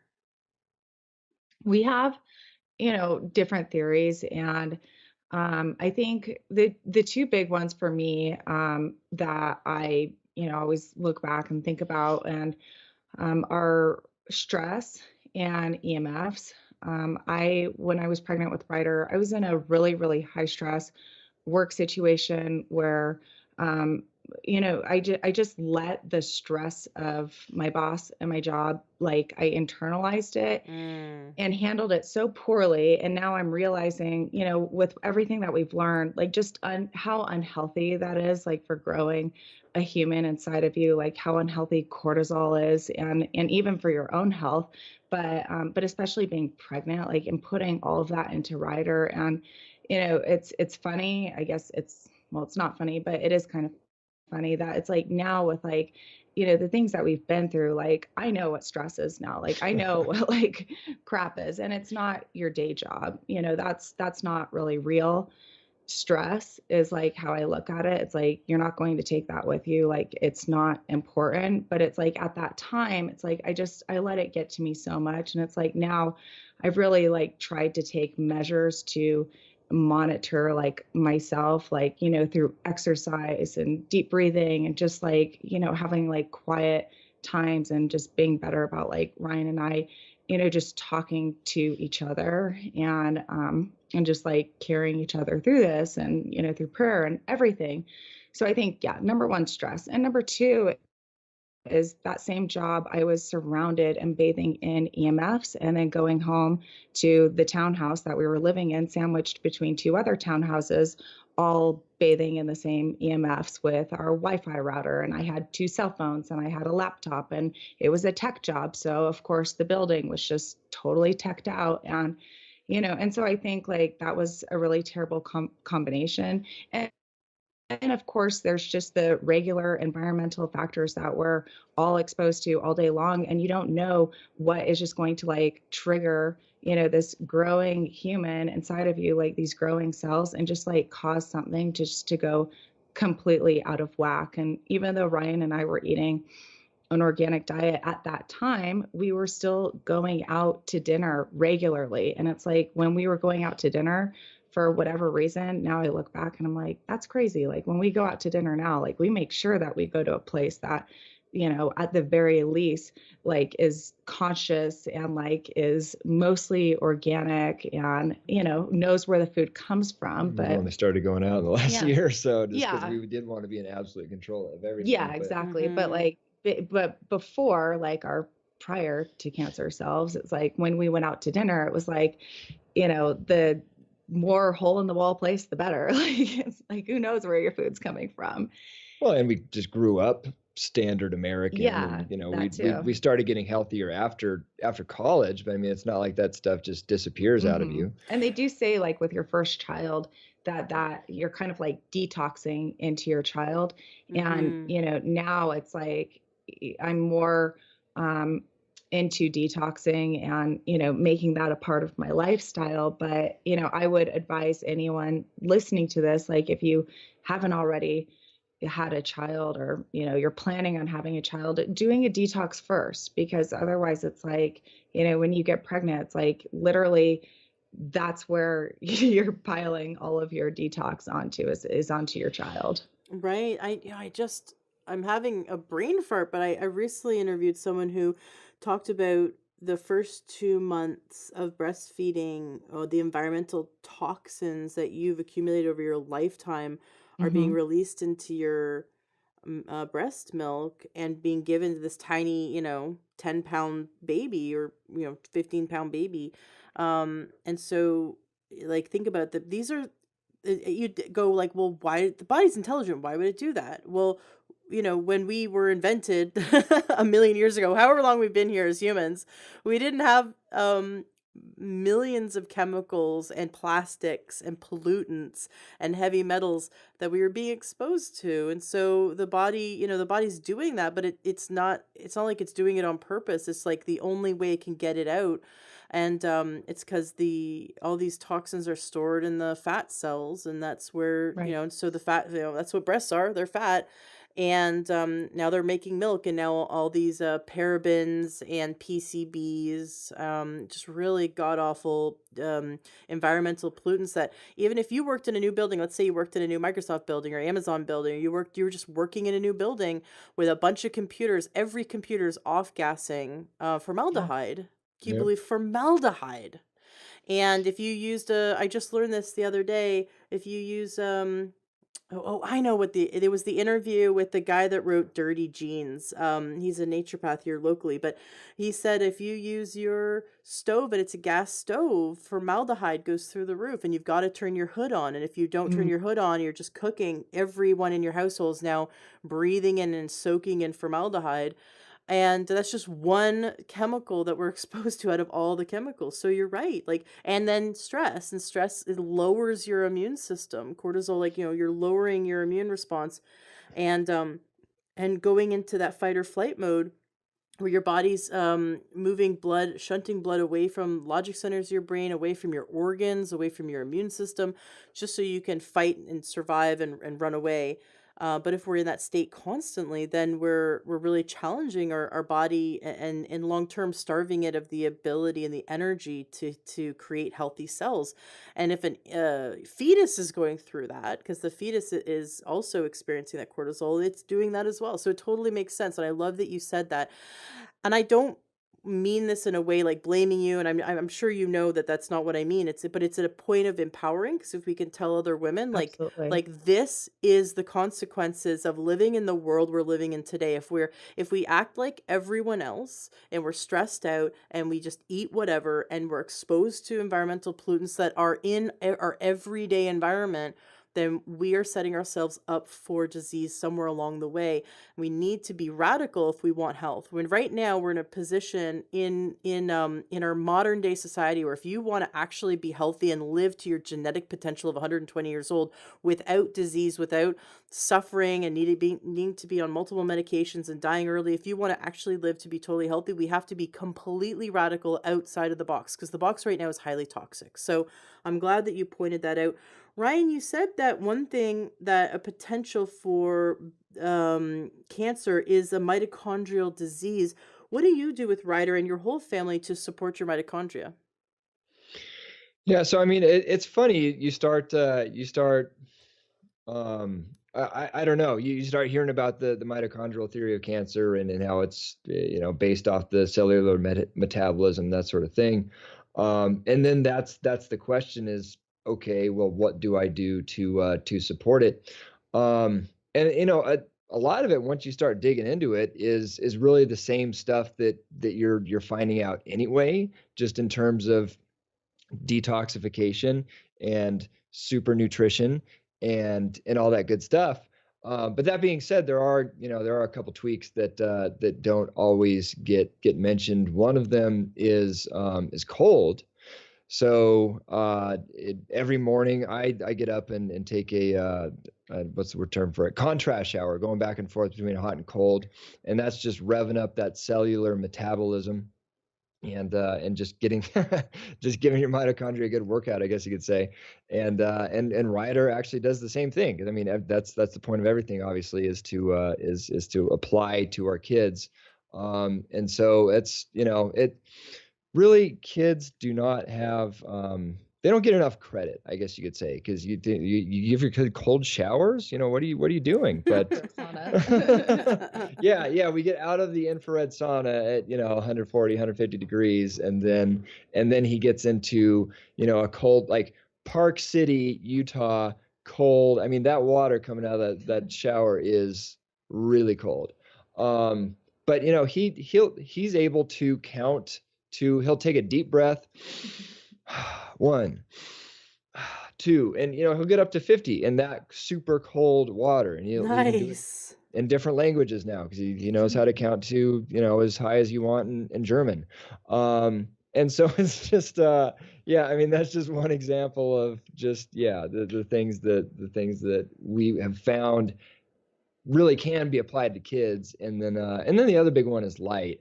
And I'm sure you've probably had an interview or two on this before. The concept is getting more out into the public lexicon, but we're only supposed to be exposed to the blue light spectrum, or kind of a full spectrum of light when the sun's out, which makes sense, just either from an evolutionary perspective, or if you how we were designed, which is how we view the world. But either way, we're only we're only supposed to be getting that light when the sun's out. But now what we've done with just the light bulbs in our house is we're getting all this artificial light constantly, and that throws off it. It has negative consequences on your mitochondria. It also has, throws off your a lot of hormone productions like melatonin. Melatonin super anti-cancer, in addition to helping with a healthy sleep, which just getting a good sleep is also probably you could call anti-cancer. But yeah, so that's the other thing we do is when the sun goes down, we found these light bulbs that they're LED bulbs, which LED gets a lot of heat these days, but for this exact reason, actually. But usually they're using blue diodes. We found an LED bulb that actually uses red diodes, so they're only producing red spectrum, and there's no blue in them whatsoever. And so yeah, once the sun goes down, we turn those red bulbs on, and the neighbors probably think we're crazy because our house is literally glowing red. Oh my gosh. A few times about this, Yeah, the neighbor's like, "Yeah, I've been meaning to ask you what's going on with the red lights, guys." You're like gothic. And then, but you still can't get, like, every time once you start using red lights, you'll really notice, like when you open the fridge, or we have a cupboard with a motion sensor light in there, and whenever you get that shock of blue light, and it's like very disconcerting. Once you've kind of gotten yourself used to not having that at night. And so you can definitely, once you get away from it, you can definitely tell you're not supposed to have it. So that's where we supplement, I guess you could say, with blue blocking, special glasses. Yes. Yeah. I had James Swanwick on the show, and he told me about his Swannies blue blocking glasses, and I thought he was a total whack job. I'm like, so I wear orange glasses, and that makes my body produce melatonin at the right time. Like, yeah, right. And so he sent me a pair for free, and I could not stay awake past 9 o'clock. I just thought, this is Yeah. crazy. And so, yeah, there's an app you can get on your phone or your tablet and your computer, and it goes orange. Basically, it makes an orange screen, but it's no longer, it's much less blue and light. And when I do that, if I forget to turn that app on my phone, I'm up at 1 a.m. going, Well, I'm wide awake. What just happened? I realized, oh, I was staring at blue light, and that it really does work. If you stare at blue light, or if you have blue light in your house, then it stops your body from producing melatonin. If you don't have blue light in your house, you're gonna, like, imagine camping when you don't really have a lot of light. You're like sitting there at the campfire and staring at the stars. I could not believe how when I went camping, I'd fall asleep like at 9 o'clock, 10 o'clock at night. I'd be totally out, and I'd wake up with the sunrise, and I'd feel amazing. I feel incredible. And then in my house, though, I want to watch, this is bad, Ashley. This is like Ashley before holistic medicine. I'd want to like stay up really late and watch TV, and I'd be like, I don't feel tired at all. I must have insomnia. It's 2 in the morning. I want to keep watching. And it's because we watch TV or we have this blue light, it's stopping Yeah. our sleep hormones, which is it's just crazy. So yeah, sleep hygiene is incredibly important. You're right. It's very Yeah. important. No, it's Well, funny. We actually, oh, sorry. I was going to say, no, this is good. Go on. literally, it's funny this came up. We literally just made a video on our YouTube channel. We're getting really big on making videos, actually, by the way, just like, how we apply all this stuff to our kids, Nice. and how we live, the healthiest life for our family that we can.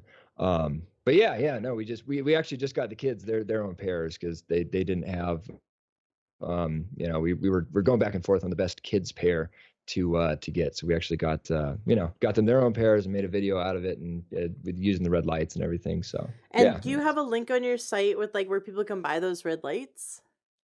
yeah, we do. So like kind of it's on our site. There's the what we use section, and then within what we use, there's supplements, and that's kind of where I break out kind of how I cover all the different bases between, like I was talking about, just the epigenetics and the mitochondria and detoxification and immune support and gut support and blah blah blah. So that's kind of, reflected in the supplement section. But then we also have just, kind of our, what is it, The anti-cancer life, just anti-cancer our life. lifestyle products, which is like things that we use, like the light bulbs or the glasses, or I just did a video about the non-toxic convertible car seat that we ordered because, wouldn't you know, most of our car seats are also like just sprayed, not our car seats, but our children's car seats are sprayed in flame retardants, and actually our car seats in our cars too, but can't really do anything about that. So yeah, just like things that we have like researched,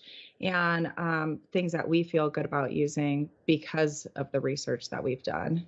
It's amazing to think if you buy a new car, you're being exposed to all that off gassing Right. of flame retardants. Like, oh my gosh, it's horrible. Let's see here. Oh, so your website is mykidcurescancer.com. Of course, links to everything that Ryan and Teddy does is going to be in the show notes of today's podcast, so learntruehealth.com. And of course, the link to your podcast. People want to check out your podcast and your YouTube channel, watch all your great videos. I like following you guys on Facebook because you have posted your when you guys do interviews, it's video interviews and it's also audio, so people can watch it, like you can sit down and actually watch the interaction, or you can just listen to it, whatever you prefer. So I love what you guys do, and I just want to throw it out there. I think Ryan and Teddy, you guys should have some episodes where it's just the two of you, and you're just like throwing stuff back and forth. Maybe Ryan's geeking out on the science, and then Teddy goes, and here's how you implement it. Because I think the two of you together could pump out a lot of great episodes together, a lot of great information. I know you guys have a lot of amazing experts on your show as well, which was really cool. Yeah, so let's wrap up the story. Let's obviously Ryder is cancer free, and I know that you're supposed to be like 5 years out, so you've got to but tell us a bit about the finale of when you found out that he no longer had tumors.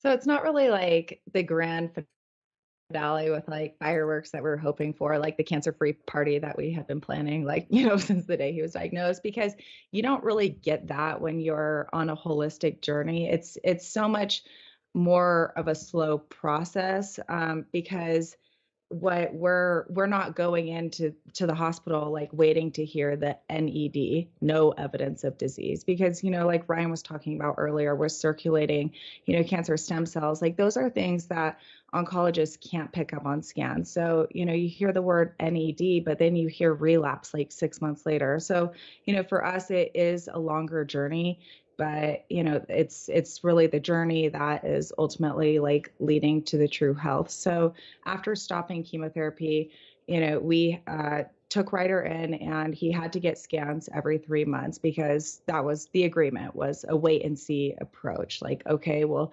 you do what you do. And I mean, they don't really want to know much about that anyways, because like you said, like they can't really do a whole lot with it, but we need to do a wait and see. And we want to wait. We want to see as well. Like we want to make sure that what we're doing is actually like working, that the tumor is not growing, because it is in a life-threatening position. Like if it grows like in your spinal canal, like that's a really big deal.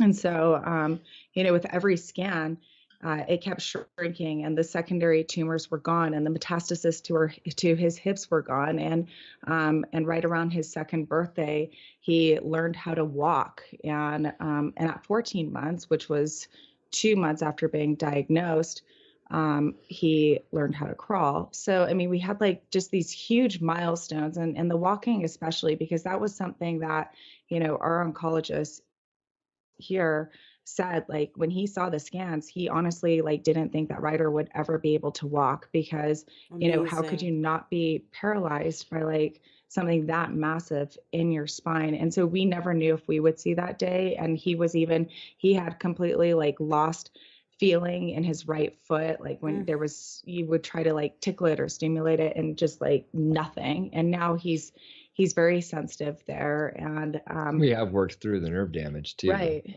His foot even grew in.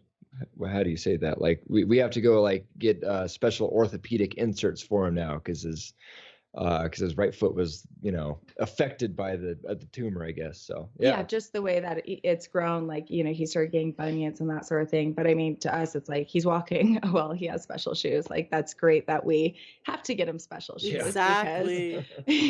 like we didn't know if that was ever even going to be an option. And luckily at that point, it's like we were so consumed with just like his life that it was not just feeling, this pity for like, oh, gee, like he might not walk. It was just like we needed to save our child's life. And, so it's like it was such a reward that he is walking, and, that the cancer has shrunk. And that's not to say that we didn't have bumps in the road too. There was one point, during this journey, I had just gotten pregnant with Ryder's baby sister, Channing, and it was right after Ryder had to have a heart surgery for something that they picked up when he had his port placement. They found out that he had a double aorta, which is actually even more rare, quote unquote, than the cancer that he had. Exponentially more rare. Exponentially, like this is the like way the a heart really guy put it. one in a million thing, where he had two aortas instead of one. I guess that we're all born with two, and then one goes away, but his didn't. And the bad thing about it was that it was actually wrapped around his esophagus, like compressing it Oh to my half the gosh. size, which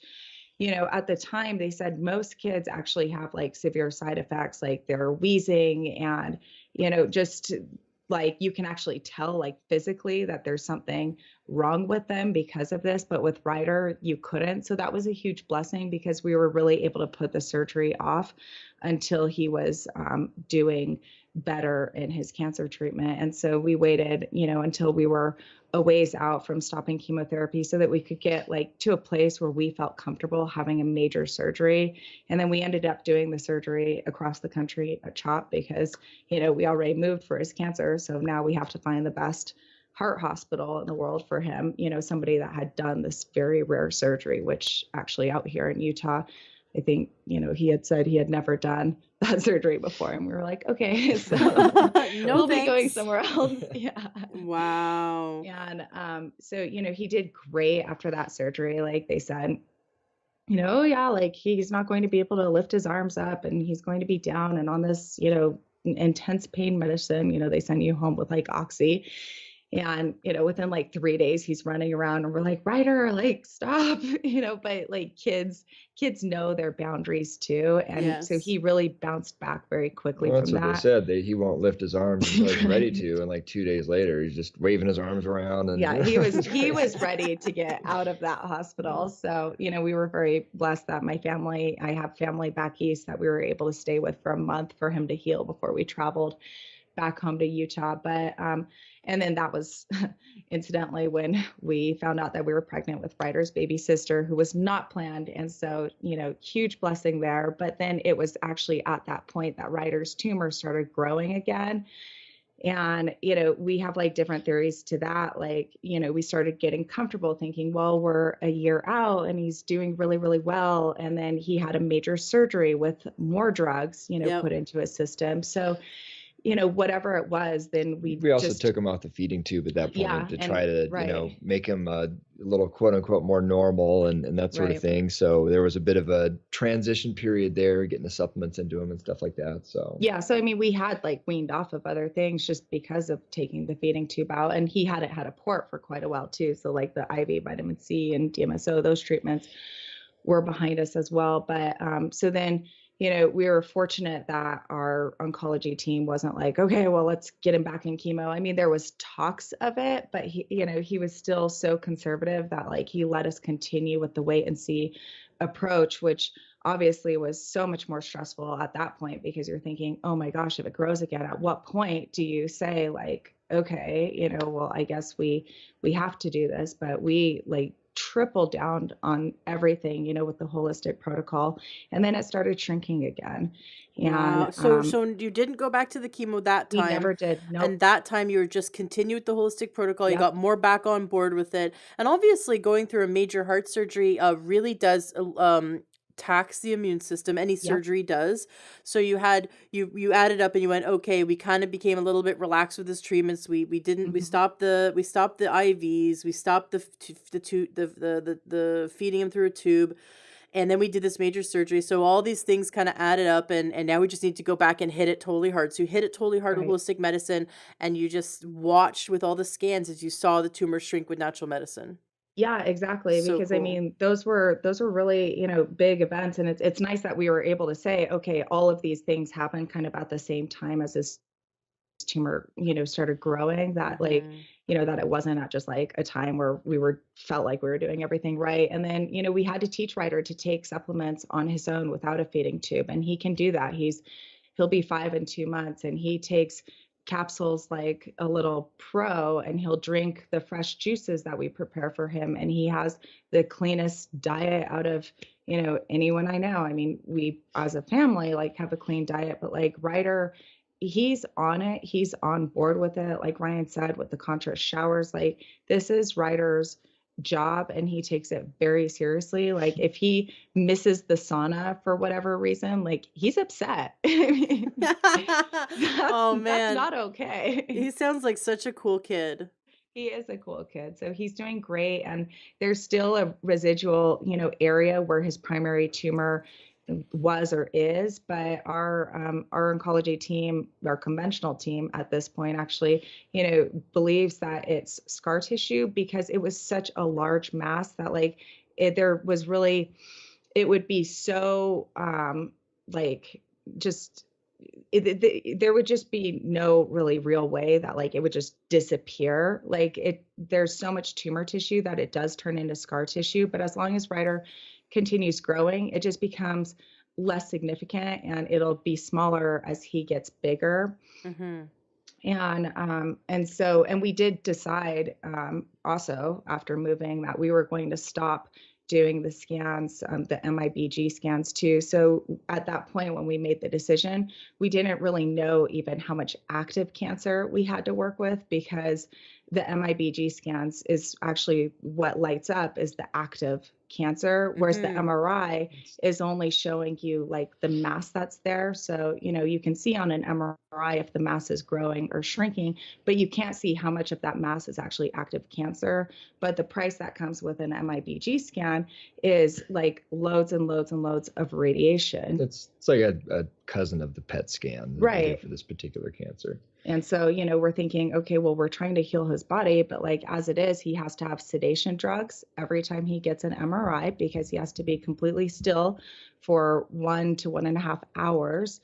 And then they're also doing contrast, which is horrible as well. So it's like, you kind of have to pick your battles, but The MIBG scan was something that luckily our team here, was in agreement with us that like, okay, yes, we can stop that because as long as we're monitoring some way to see, that's the key thing. And then obviously if it grows, then there was talks of doing an MIBG scan right away, but we were able to postpone that. And then luckily when his scan started showing favorable again, then, we didn't have to go down that road. Isn't Yeah. there blood work that shows whether a tumor is growing or shrinking? Well, there's a variety of different, I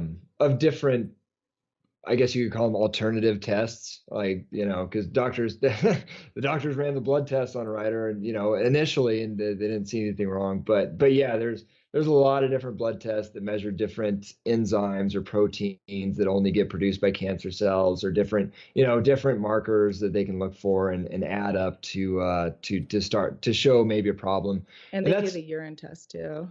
Yeah, and they do actually for neuroblastoma, they do a urine test, which But they have also said like it can be very inaccurate. And I mean, it's just something that you're doing as a baseline, but there's no way to just use it as like, okay, well, if his HbA VMA levels, which is what it's checking for, like if those are high, like that automatically means that he, has active cancer. Because at one point, this is how we were called out on IV vitamin C DMSO, is because shortly after our move, we had a scan and his tumor had shrunk so much, but his HbA VMA levels were like through the roof, like they were higher than when he was actually diagnosed.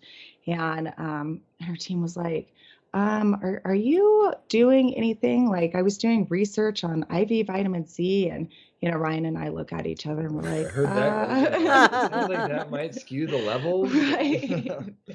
Um, So I mean, they were okay with it, but it's a test that it's actually sensitive. So I mean, Yeah. even juicing, like because you're getting like carrot juice, like a ton of vitamin A in there. Yeah. And so he is, yeah, he's flat on that test, just, where he's supposed to be. And now that we've graduated to MRIs every year, and I think actually after the next MRI, which is coming up sooner than later, I guess at this point, I think he said he doesn't even want to do any MRIs after that. So I think after that MRI, or maybe before that We'll MRI do even, X-rays yeah. too. No, I was just gonna say, we'll get into the different blood tests Oh, and, right, figure right. out, like, the best two or three that we want to just continue our monitoring with at that point. But So cool. Well, I am rooting for you guys. I love your dynamic. I'm really excited that you are offering coaching to people who want to navigate their care, or at least know their options.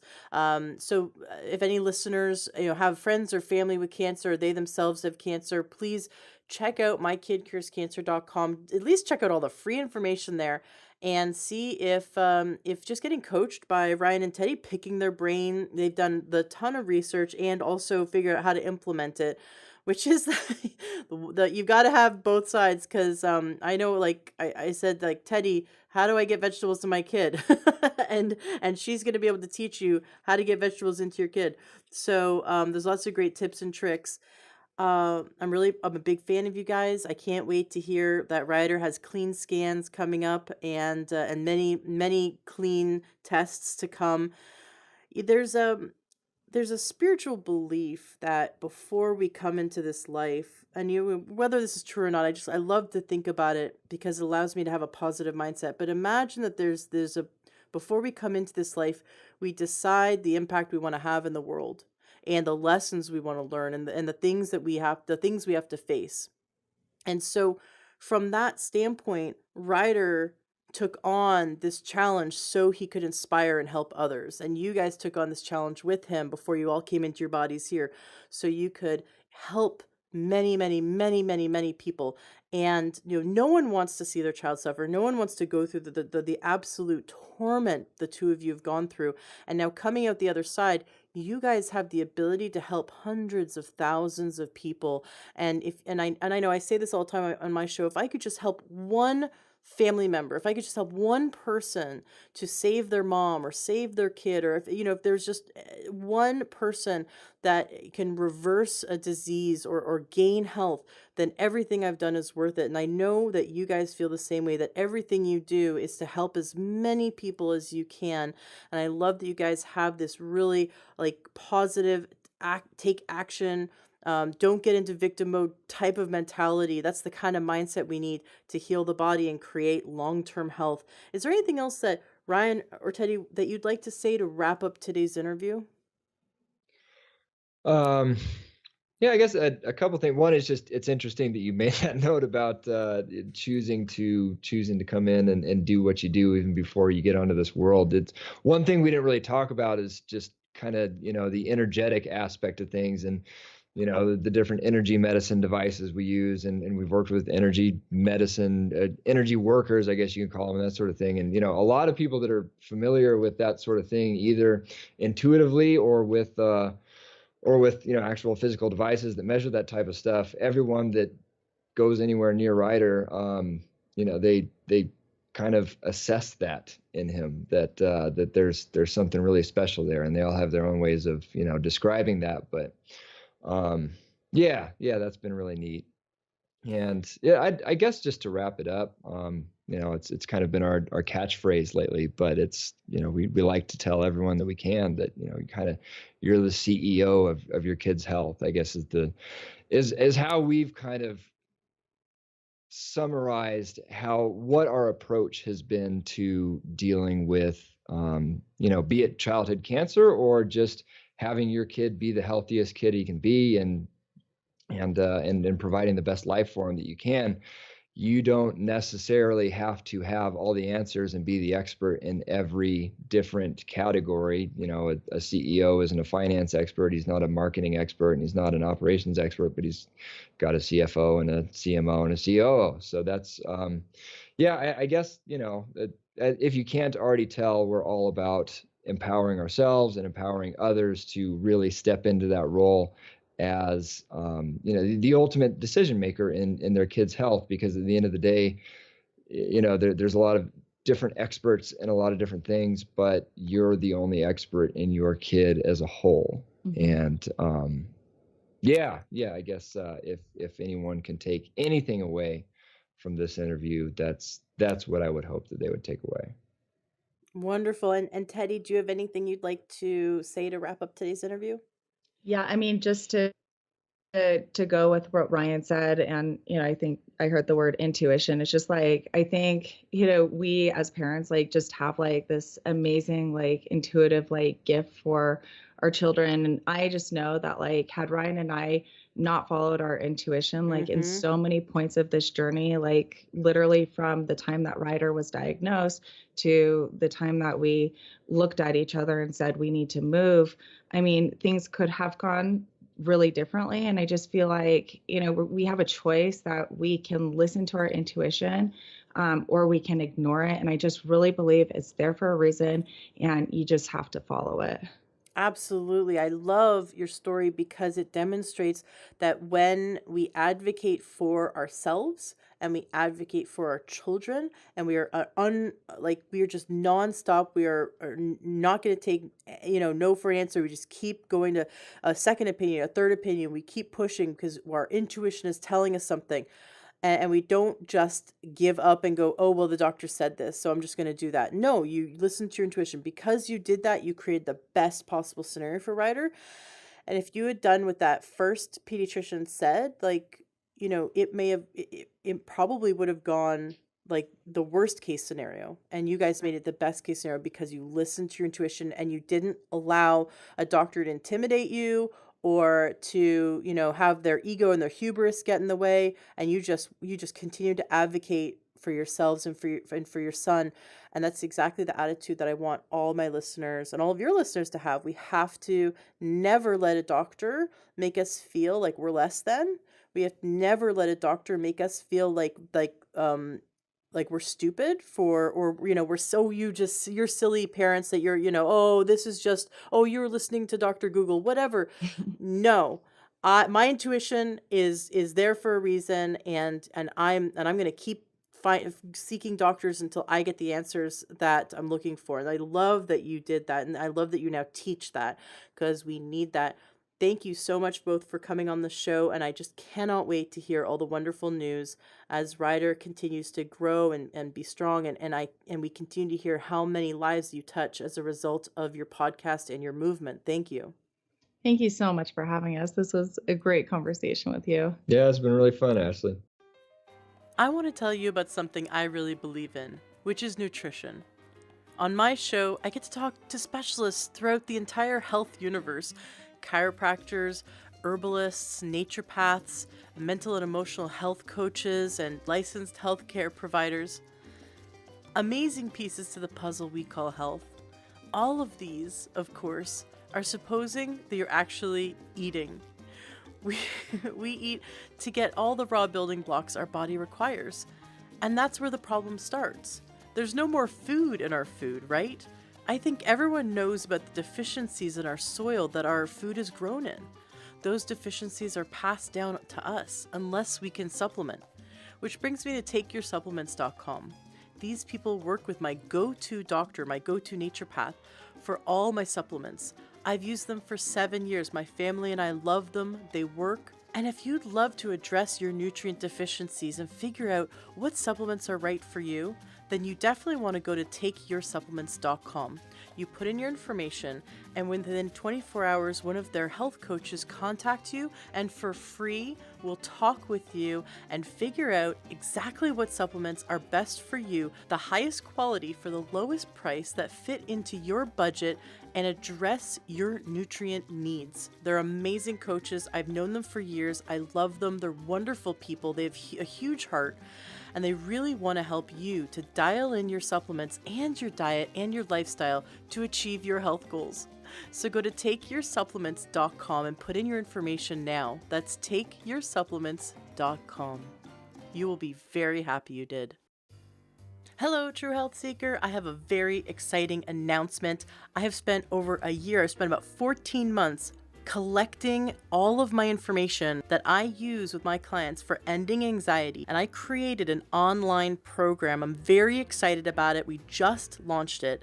And for you, for free, I have a webinar where I teach you 2 powerful mind tricks for removing anxiety, ending worry, and controlling fear so it stops controlling you and your life. In my free webinar, you will learn what causes anxiety and how to stop it, the science behind the mind-body connection, overcoming fear of public speaking, getting unstuck, ending that fear of things not working out, ending procrastination and overwhelm, and feeling excited, grounded, and calm instead of fear and worry. I have so much to teach you in my free webinar, and I'm really excited for you to come check it out. Go to freeyouranxiety.com/webinar. That's freeyouranxiety.com/webinar, or look in the show notes of today's podcast and you'll see the link there, so you can jump into the webinar and learn all these wonderful, powerful tools that will end your anxiety and create excitement and happiness instead. Go to freeyouranxiety.com/webinar and sign up now, and I look forward to seeing you in the next live webinar.